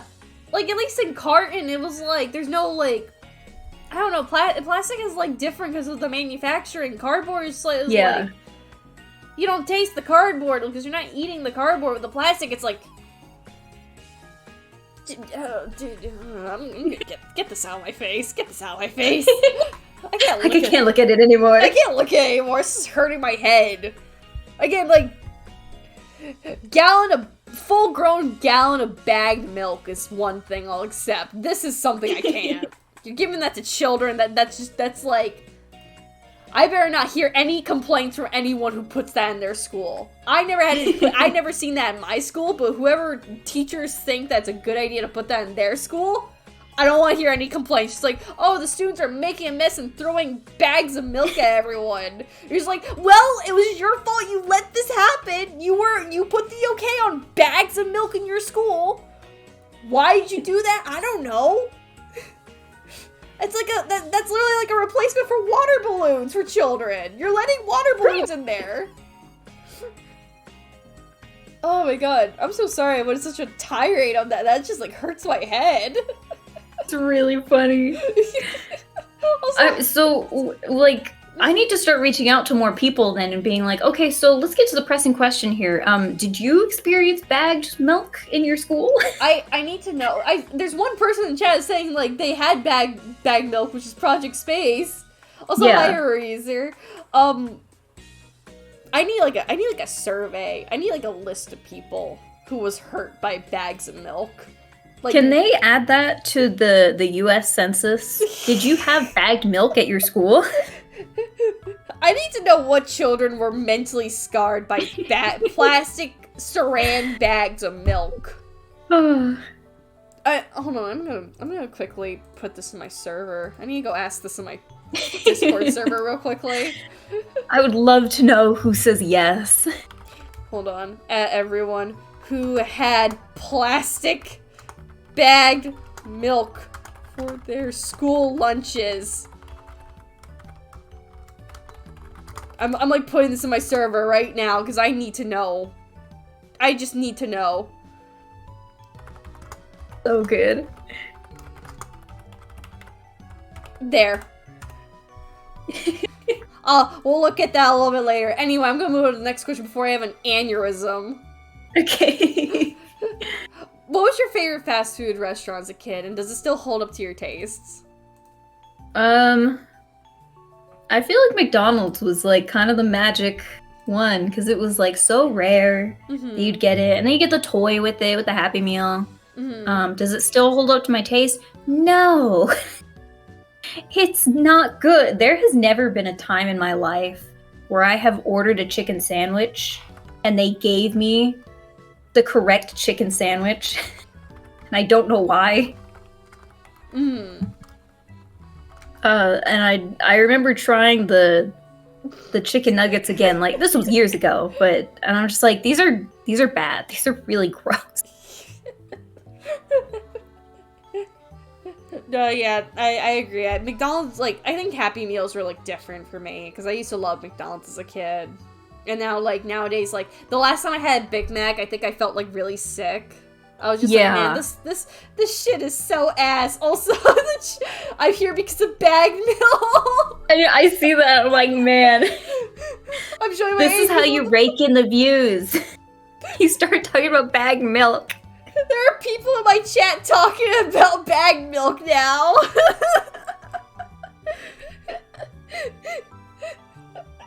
Everyone's talking about bag milk in my server. Is this like an old? This isn't like an old thing, is it? I don't, because like maybe they got rid of them since I've been in high school or middle school, whatever. Can I ask how old you are, just in like comparison? I am 22. Oh, I'll be 23 in October. Oh, you're just 1 year older than me. I'm 21, 22. This should not. Who hurt you? What was your school system like? Yeah, that's what I said, Mars. That's what I said. It was a Canadian thing, but it's like, no, they're not from Canada. Yeah, I'm not in Canada. This has gotta be a defunding schools thing. God, I'm not even that much younger because there's such disparity in knowledge. I'm gonna have such, like, I'm gonna, like, rant, like, the moment I get out of, like, the moment we're done with the interview and I'm gonna go, like, off somewhere else, I'm gonna rant to everyone I know about bagged milk. Like, you're gonna be, like, laying in bed thinking, oh, how did they drink the bagged milk? I'm gonna be thinking, who let this happen? Who hurt someone to let this happen? Like, who was so mentally injured to think, yeah, let's give bagged milk to the kids of the US of A. This is a byproduct of capitalism. This is like a byproduct of someone who got hurt as a child. Like, who hurt you? Why would you think this was so... Chat, again. This is a monstrosity. There was also apple juice in bags too? What? Oh, I never had the apple juice.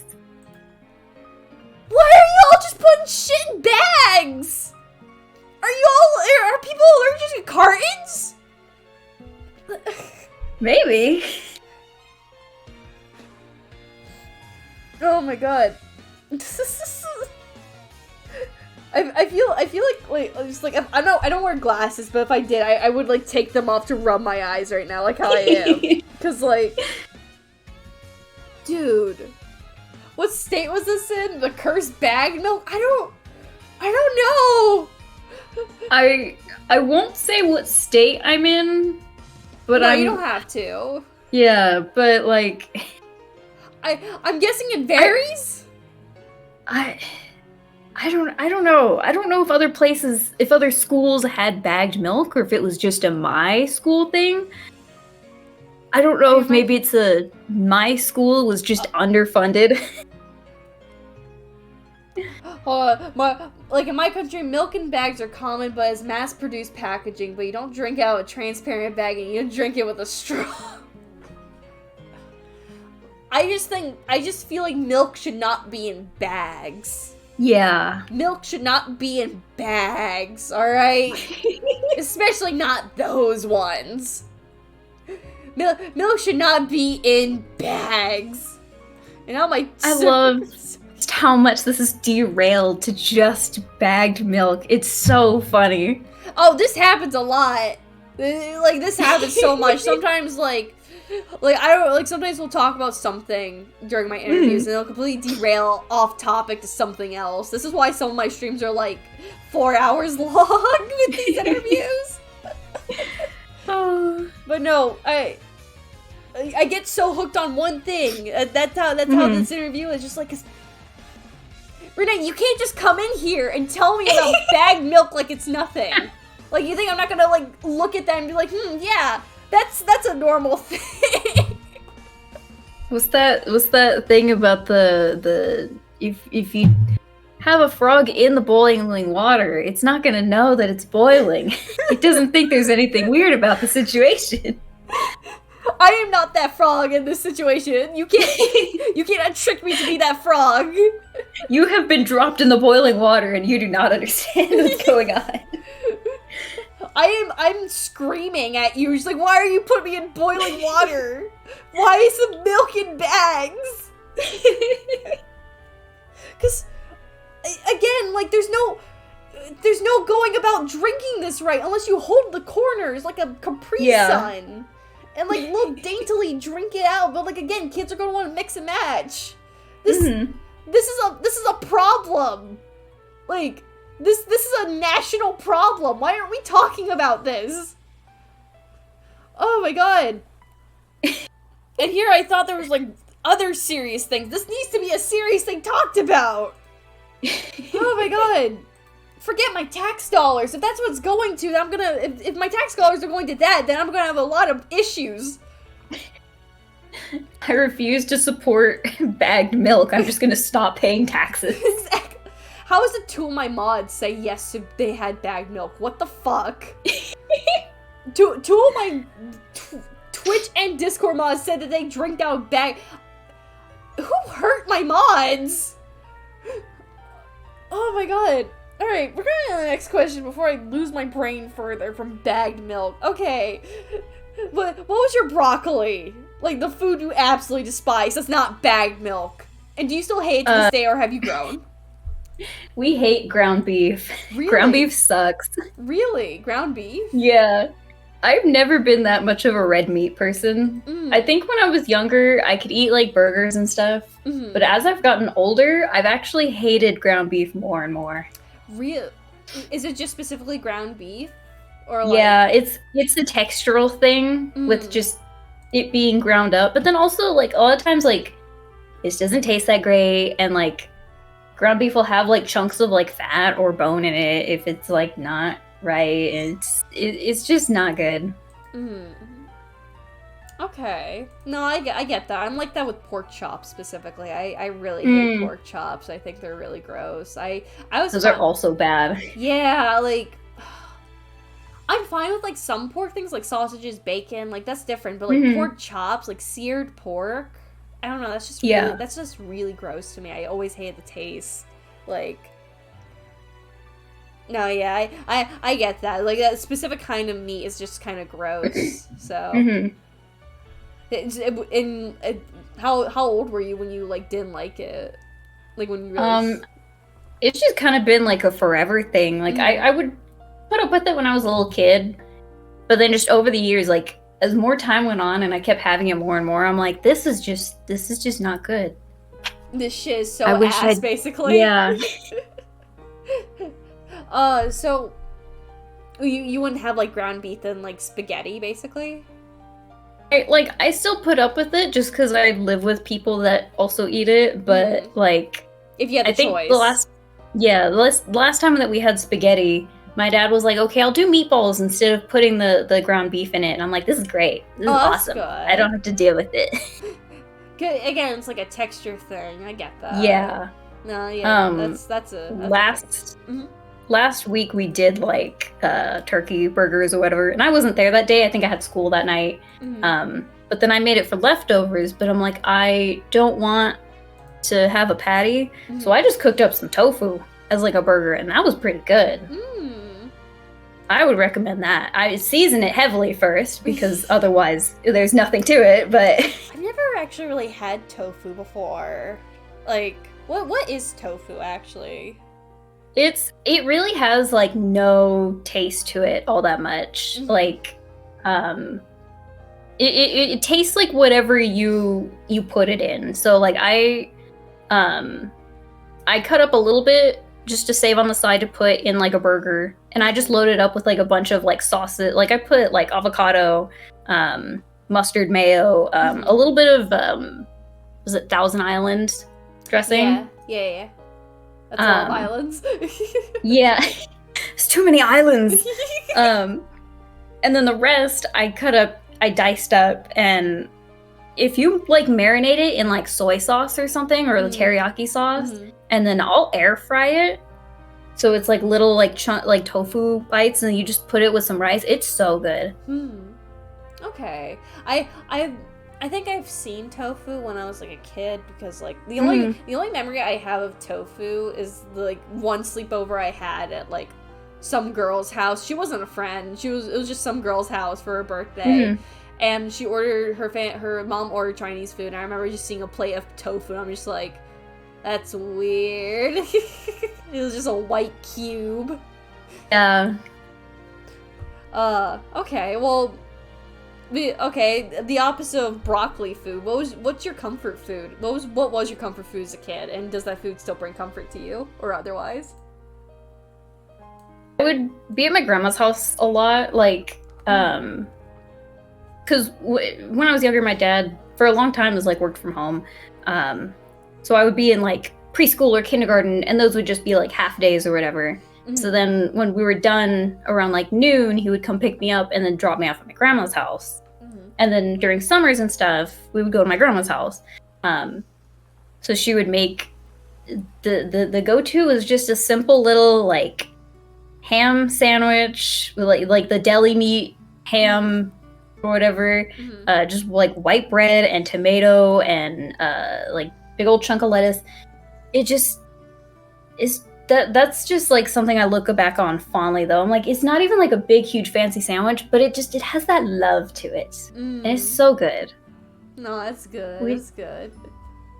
We love making sandwiches. Sandwiches are so good. I love sandwiches. What's your favorite kind of like sliced meat for a sandwich? I'll usually do like a turkey. I'll usually sometimes I'll mix them. Like I'll do like turkey and then like a piece of ham, or I'll do like some salami. But usually my go-to is like a turkey. Okay. I usually do like salami and like mortadella. I don't know if you've ever had mortadella before. I haven't. Oh, I would recommend it. It's a very soft tasting meat with like hints with like little like surprisingly there's like pecans, like some like nuts sprinkled in. They're actually really good. Like adds like a crunch factor. I would recommend it, but if you're like not allergic, of course. But I love pecans. Oh, okay, good. That's good.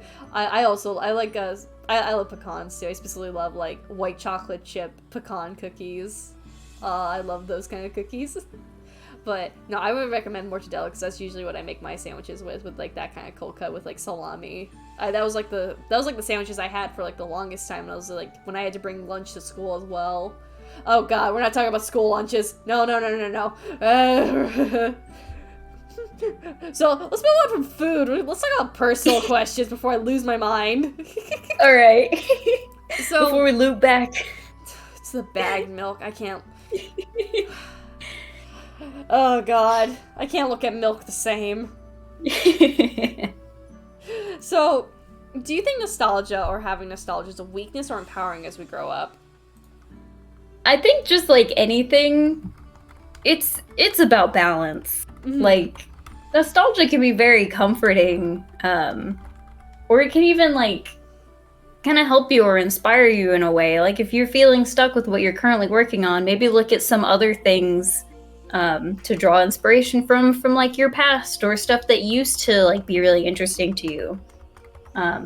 It's just now I feel like from a general media standpoint, certain big corporations are leaning a little bit too heavy to nostalgia. Although they're trying to feed into that for corporate. Yeah, it's like we're seeing it all the time of them just being like, yeah, we don't want to make new stuff anymore. We're gonna try to feed into the old stuff. Yeah, we're just gonna keep redoing the same things over and over and over, and it's like that's not how we get anywhere in life. No, yeah, you're moving backwards, companies. Yeah. No, yeah. That on one hand, I see like, on one hand, there's some positives with some companies going back with some things like. Like sometimes for me, like toy companies going back to like 30th, like 50th anniversary for like strawberry shortcakes, and they bring back like the original model of like a strawberry shortcake doll, and I think it's really cute. But in some cases, yeah, they bring back something, but then I think the worst scenario is they remake it. Like for example, like Care Bears or like My Little Pony and all that. Like they make a new generation for it, and sometimes I will always hate the new generation. It's like, that's like the worst form of like how nostalgia can be used. Now that I do agree with you. Is like it depends on like the situation or the person of like how nostalgia is basically wielded.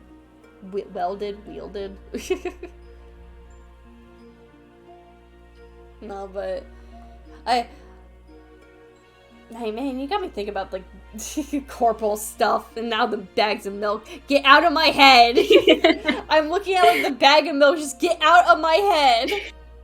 The Akira scene of like, leave me alone. The flashback to a bag of milk.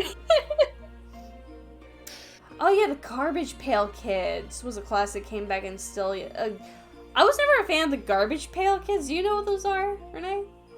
I was familiar with those. They're basically just like grosser Cabbage Patch Kids, which I also hate Cabbage. I hope we never get a remake of Cabbage Patch Kids. I always hated them.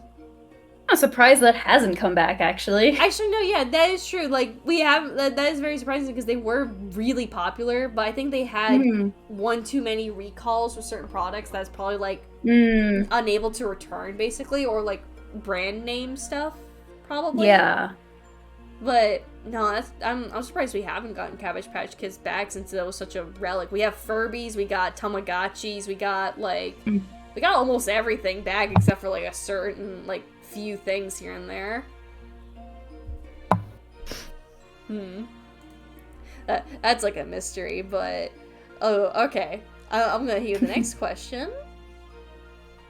What was your thing as a kid? Was it art, gaming, writing, any of the sorts? And how has that hobby and skill developed over the years? And how would you compare it to your younger years? Yeah, it was. I was the art kid at school and in the family. I mean, I was also, like, the gaming kid in the family, too, but, like, art was always the main thing. I would play games, and then I would go make art about it. I think I think we can guess how that's continued on in my life. I think there might be some guesses we could throw out there. Oh, man. What do you do now? I don't know. What do I major in again? I don't know. What was it? Technology? Yeah, something like that. Like computer hacking or something? Yeah. But I would love to learn coding though. That'd be fun. Oh yeah. How would you compare like your art skills to like comparison to like as a like when you were a kid? I actually know things about posing and color now. So much of my sketchbook was like horrific color palettes. A lot of because I've always loved character design stuff. So I feel like a lot of my sketchbooks are like just character designs and them just all like just standing. And I'm like, what are we doing? Where's the sauce? Now I've learned to be a lot more dynamic in my poses and stuff. Still struggle with backgrounds though. That hasn't changed.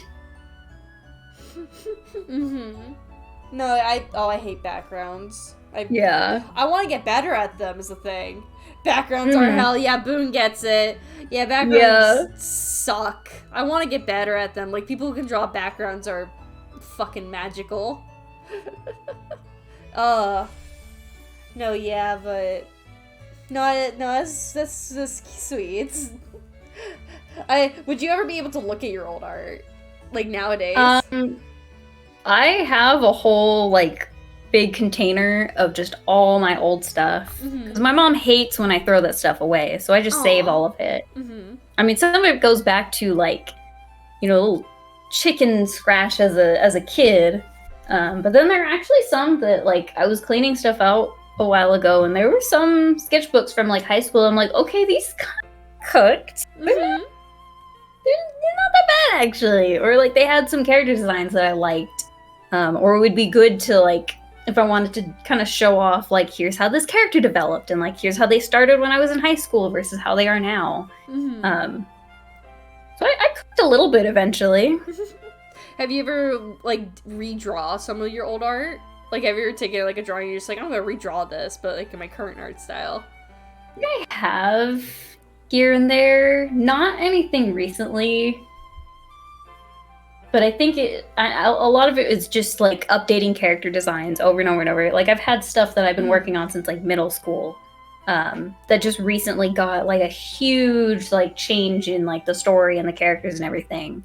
But I should go back and, oh man, I should go back and there's one in particular that I'm like, I don't think I could ever redo it, but I think I need to post about it. Because it was a Five Nights at Freddy's tie-in comic. And it had like multiple chapters that I had finished, and so I'll have to like heavily censor it for like names and stuff. But like that was like, looking at it like even recently, I'm like, okay, some of like we kind of cooked with some of this. Like it's not bad. And that was like my first like real kind of attempt at like a comic. And now I do that stuff, kind of. Well, I'm supposed to, but I just don't have time for it with school. Is your last semester end in December? Is that right? I'll finish in May. May? Yeah. So this is my last, like, year. And at the end of all of it, they'll do, like, a graphic design senior show. So I have to prepare, like, a whole kind of portfolio book and, like, some little like freebie stuff to give away, and not like a booth setup, but I do have to kind of prepare this like panel. It's like all decorated and stuff. Oh, that's really interesting. Oh, okay. It'll be very expensive, I'm sure. I wish you luck at it. I would love to see pictures if you ever have the chance. I would love to see them. Oh yeah, I'm gonna be hyping it up so much. Like, come look at my stuff. Somebody please hire me, please. Please. So that's like kind of the point of it, is like they're gonna invite like industry people over. Ooh, okay. It's very rare that anyone actually gets picked up, but it's at least like a way to kind of invite like the community, because it's open to the community and stuff. So someone come hire me, please. That sounds so fun though. Oh, that's so cool. Oh, I wish you so much luck for that. That's gonna be a long while, and it's gonna be a really big thing, but I wish you so much luck for it. I wish like the best. Thank you. Of course. Ooh, okay. This is my favorite question, and also the question I'm always scared to ask. But what was the cringiest thing you did as a kid? And would you do that same cringy thing, or would you have changed it if you could? The cringiest thing, well, we just talked about it, was the Five Nights at Freddy's tie-in comic. Because chronologically, back in middle school, I was like, okay, or not middle school, like early high school, I'm like, okay, so we're gonna have this series, and it's gonna be like multiple season animated series on YouTube, and in between seasons 1 and 2, there will be this side thing that ties into Five Nights at Freddy's with ramifications that will affect later on. And I don't know why I did that. Would I do it again? Funny story. No, but something that I'm working on currently is more not Five Nights at Freddy's. And I've posted about it before. But I don't know if you remember. I can post it. I can put it in the chat if you need me to. Do you remember the like Salty DK Dan Dark Sona thing that I did? I do remember that! We're currently storyboarding a multi-part video comic. No. It'll be a whole thing.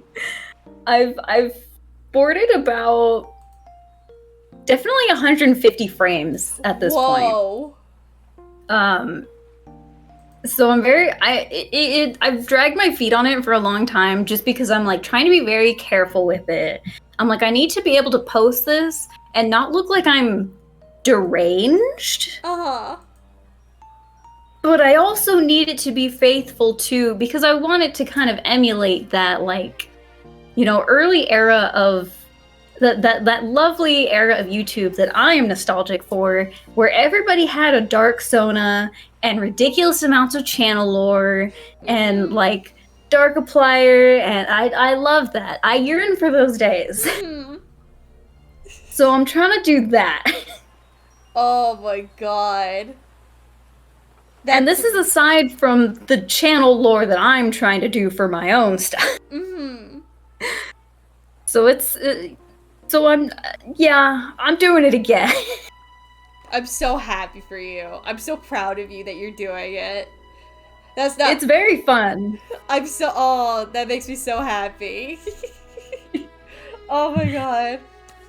Oh, that gets like that. You know, that's another 2 cat thumbs up emojis for me. But you get you got 4 cat thumbs up emojis. Yeah. That's so I'm awesome. going for the high score now. Oh my, yes you are. Here's one of the sentimental questions. Do you think your past self would be excited or proud of the person you become, or do you think otherwise? I'm gonna turn up my fan real quick. Oh, take your time. Just walk away. Oh, take your time. Not that other fan. Thank God. I'm like, okay, my fan is on medium. I need it on high. We do not currently have AC right now. Oh no, you're so fine. Yeah. This is something that I've thought about before in the past. Past me would look at like the things that I've done and be like, why have you not made your 10-season animated YouTube series yet? Like, for real. They'd be like, why? What are you doing? Like, come on. I've always had very unrealistic expectations for myself. Yeah. So I think past me would think that current me is kind of lame.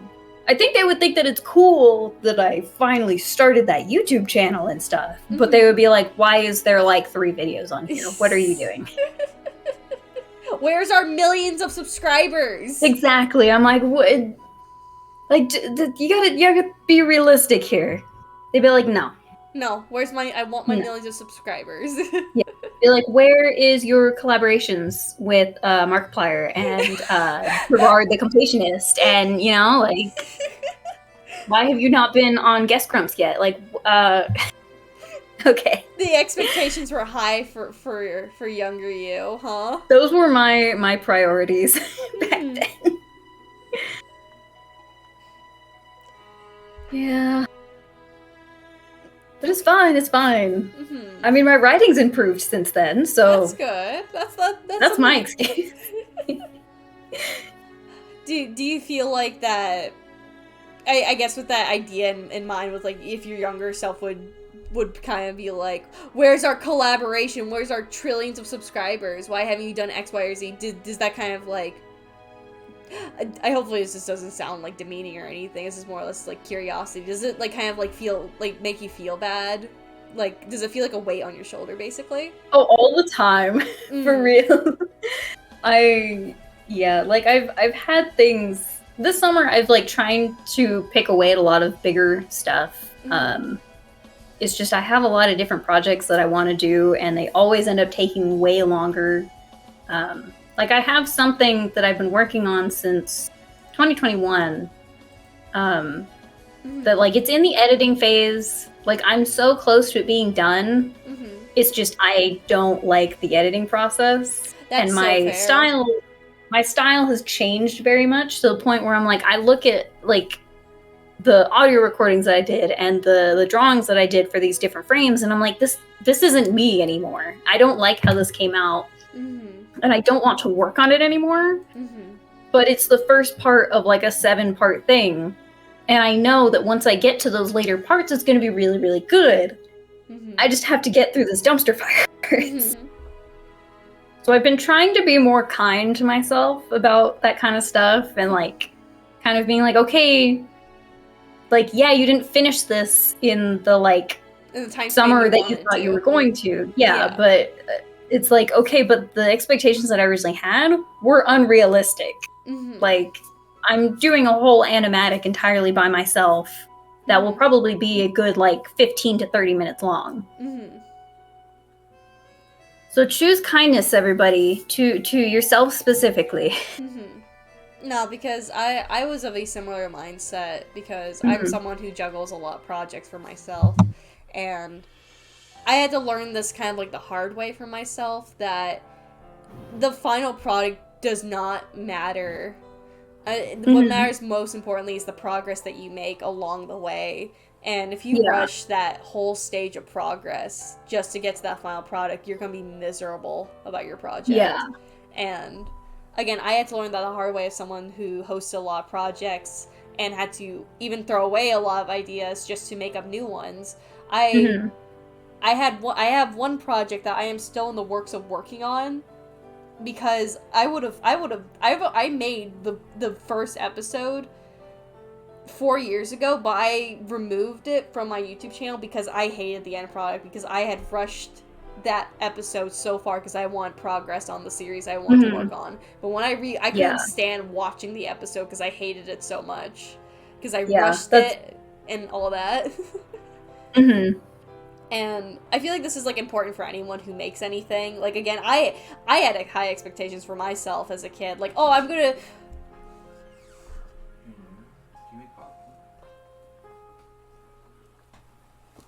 Sorry. Good. What was I saying? Oh, right. As someone who's done a lot of like projects in my lifetime, the most important thing I learned was like progress, and that's something I feel like anyone who does a project, like for you, for example, like working on this great animatic, which I'm very excited for any progress you make on it, is like the fact being you're doing the progress is like the most important thing and taking the time to like polish it to your standards, because I think that's really important for anyone when it comes to making a craft, whether it's like making a animation, an art piece, voice acting, video editing, anything that requires you putting time and effort into it. It's important that you like it at the end, because if you end up hating that thing you make, it's gonna feel like a waste of time. Yeah. So I totally understand where you're coming from with like, man, where's my millions of subscribers? You like slap that younger self, just like, patience, young Padawan.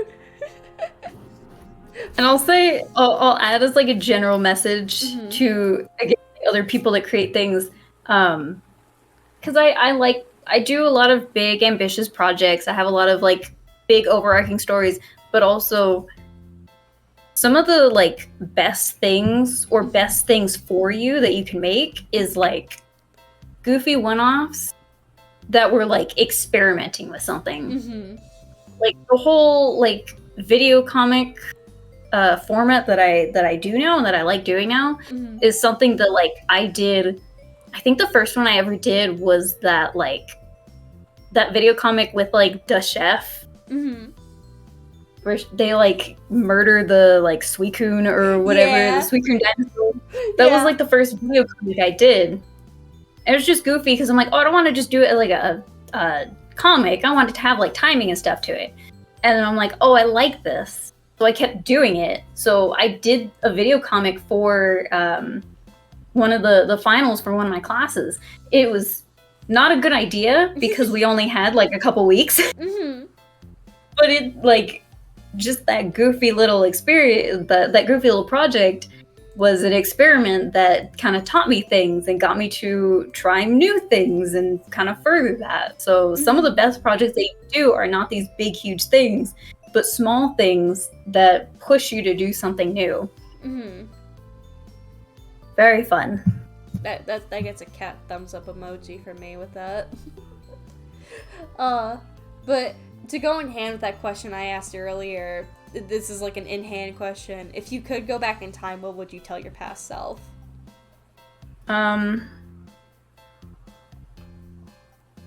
Things are not as serious as you think they are. Oh man. Also, please start wearing outfits that you feel good in. There was a very long time that, like, I was just wearing, like, jeans and t-shirts that I just had. And I had this period of time in high school where I just had, like, a big depression phase. But then in college, like, I started college and I'm like, I'm gonna turn it around. We're gonna make a change. So I changed my wardrobe. I got pants that fit different. I had, like, these cute yellow pants. I started wearing headbands, and I felt different and I felt better about myself. It's crazy how, like, just little details in your appearance and stuff and little things that you do to kind of care for yourself can make a huge difference. No, that I 100% agree with that. I was the same way in middle school and slightly in high school, where I just kind of wore like jeans and like a shirt for most of the time. But like in college now, I kind of experiment with like all sorts of styles, especially with kind of like grungy or like scene sort of stuff. So I definitely agree with you on that. Like it's fun to wear something that you like. Yeah, and college is great too because you don't have a dress code anymore. Yeah. You can just wear whatever. Ever since I got to college, I started wearing my like sleeveless clothes in confidence now because there's no teacher. There's no teacher to like. I literally remember when my very first day of high school, I wore a crop top, but I was worried that it would rise up too much, and I kept it down the entire day until the end of the day, the end of the school day, right? When I was trying to find my parents' car, my like crop top rised up so slightly that you could see my stomach. And this male teacher grabbed me by my arm. I'm not joking. He physically grabbed me by my arm and told me I'm not allowed to wear that ever again. I'm just like, but it was one slip up. Like, it was fine the rest of the day. It's just the very end. Yeah, and I'm just like, well, fuck you too, random teacher I don't know. That's crazy. I've always had an issue with teachers fucking touching me. Like, yeah. Like, if I was ever a teacher, you not even just like if I was, this is a standard rule. You don't lay your hands on a person as a teacher. Like maybe if the student wants a hug, it's like you never grab or like touch a student ever. Elementary school teaches you like hands to yourself, so that just carry over from both sides in high school. Like, that's crazy.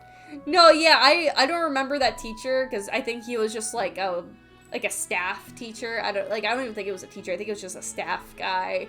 But I will never forget that. Now I wear my crop tops and sleeveless like confidence in college because no one can stop me now. I'm a full-grown woman, for God's sake. Exactly. It's not my fault with whatever anyone else does. Renee, I had such a fun time having you on here, by the way. It's been so fun. I'm so glad. I had such a pleasure having you on here, and I am at my last and final question for you. My most important question. Okay. Now, I recall this one. You're not allowed to run away and scream away and hide. You have to answer this question, and this is required to end the stream. This is like your contract. This is like your signature to end the stream, basically. Were and are you still a Team Edward or Team Jacob?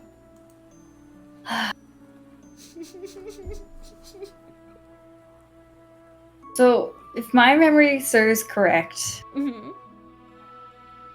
I would say Edward because, if my memory serves correct, Jacob didn't actually bond with Bella. He bonded with her baby. Yep. Yeah, so I tend to veer towards the canon stuff, so I'm gonna go Edward. Not because I think he's a better match for her, but because Jacob didn't really love her, it seems. He wanted her baby. Imprinting on the baby was so... I had a conversation with my first, this was like a new question, by the way, that I started asking people. My original like important question was like, did you have layup sketches as a kid? But I decided like, oh, we're gonna switch it up, and like my friend suggested you should ask them if you're Team Edward or Team Jacob. And the thing is, I never know if someone knows about the Jacob imprinting on the baby thing. No, I'm aware. I think I talked about this in my last stream. Where we talked about, well, second to last year, I think, where we just had a whole conversation laughing about how Jacob was just like, he's like, was not Jacob. It was like Bella was just like, you imprinted on my baby. And he's like, listen, I love Nessie. He's like, Nessie, you named my daughter after the Loch Ness monster. Thinking of you named her to the Loch Ness monster. She actually said that. And it's just Edward's just like, yeah, man. So funny. She's like, Edward in the back is just like, he's not doing anything. She's like, yeah, man, that wasn't cool. It's not cool that you imprinted on my daughter that's not born yet. So funny. It's so I've never watched Twilight is the thing. Every time I ask that question, I've never watched Twilight. Okay. I asked. Yeah, I never watched it either, but my mom and my sister were into it. But that's the part that I know. It's the funniest part to me. It's so weird, but so funny. Because all I can think about is Belle going, Nessie, you named my daughter after the Loch Ness monster. It's so dumb. It's a dumb movie franchise. Oh my god, it's time for a Twilight marathon. I will host it. Just binge all of them. I only want to watch Twilight because I'm so curious. I tried watching Twilight for like a double date movie night with me and my partner and like some of his friends, but I genuinely couldn't even watch the movie because the other person of like the couple kept talking over the movie, so I genuinely couldn't even watch it. So I'm just like, well, damn it, fuck. I don't know if I'm supposed to hate this movie or not because someone's talking over. I talk over movies myself. Yeah. But if I'm like watching with like 4 people and it's not like friends, like if it's like I kind of like stay quiet for the most part. But I couldn't even watch it because again they kept talking over it. No offense to them. It's just like just kept talking. But that was my last question for you, and I had. You're gonna have to sit down and binge them, like just all of them in one go. I'm just gonna have to at this point. How many Twilight movies are there? Hold on, I need to check. Is it 4? I thought last time I checked it was like 3. Hold on, how many Twilight movies are there? Because I think the last one is split into 2 parts. Oh, 5. There's 6. There's 6 books, but there's 5 movies. Oh. Yeah, there's 5 movies. Oh god, that's gonna be a nightmare. I just know that the first movie is just blue. There's just a bunch of blue in that movie. Oh yeah, it is just blue. Yeah, it's just really blue for some reason. Oh god, if I watch that movie, I'm just gonna see nothing but like orange. For God's sakes. Sending thoughts and prayers when you have to do that. I'm just gonna probably watch it as just like a joke. Just like, I'm gonna just get some friends just like, hey, you wanna watch Twilight with me? And just laugh at it. Oh my god. But no, that was my last question for you, Renee. And again, thank you so much for joining me today. I had so much fun laughing and talking with you and getting to know you so much better. Thank you for having me. No, it was so much fun. Chat, if you haven't, go check them out. Hold on, let me go grab your Twitter again. Or can I copy and paste it from here? I can. Hold on. They are such a talented artist. I recommend following them. I love your character designs and all like the little like panels that you've been making for the dark. I'll have to. I could like send you more of those. I have so many like money shots and stuff. So many good shots. Oh, my DMs are always open for that. But no, yeah, chat, definitely go follow them. They're so talented. And do you do streams on occasion? Like I do. I'll stream on Twitch, and it's always just the same username on everything. I'll stream here on Twitch, and then I'll re-upload my VODs to YouTube. Smagumph's VOD Nest. Yeah. It's Smagumph's VOD Nest on YouTube, but I think I changed it to be like Smagumph 2 or whatever. Because I'm like, I named it this and I can't even remember what it is. No, but I really had so much fun just having you on here with me tonight. It was such a blast, and it's been such a delight. I've never done this before. I've never been interviewed before. I hope it was a good first interview. It was very good. Oh, I'm so glad. I'm so happy. For my chat, I will be doing another interview tomorrow with another guest. I never tell who it is, so you have to come and see who it is. I will say, I apologize for, like, so many interviews. I know y'all want me to do other stuff. It's just that my schedule has been so busy due to college, but this week I do have a set plan for other streams, like Pokemon Fusion, and also a possible art stream this Thursday. So, that's gonna happen for this week. But I thank everyone for stopping by and getting a chance to meet our lovely Renee, who joined us here. Let me go see who we can go raid. Let's go, you know, I haven't bothered Peanut in a minute. Let me go send a raid to Peanut. Smoldus. Peanut. There we go. There we go. And you all know the raid message. Rare Chuck E. Cheese Showroom 90 Share Phase 3, HTF. You know the raid message. I better see it in Peanut's chat. I better see it there. You know what you have to do. But, no, yeah, Renee, again, thank you for joining me. I had so much fun talking with you. It was so much fun. Great. I don't have any other news besides another stream tomorrow and more streams this week. Thank you all so much for joining me, and I'll see y'all tomorrow. Bye-bye!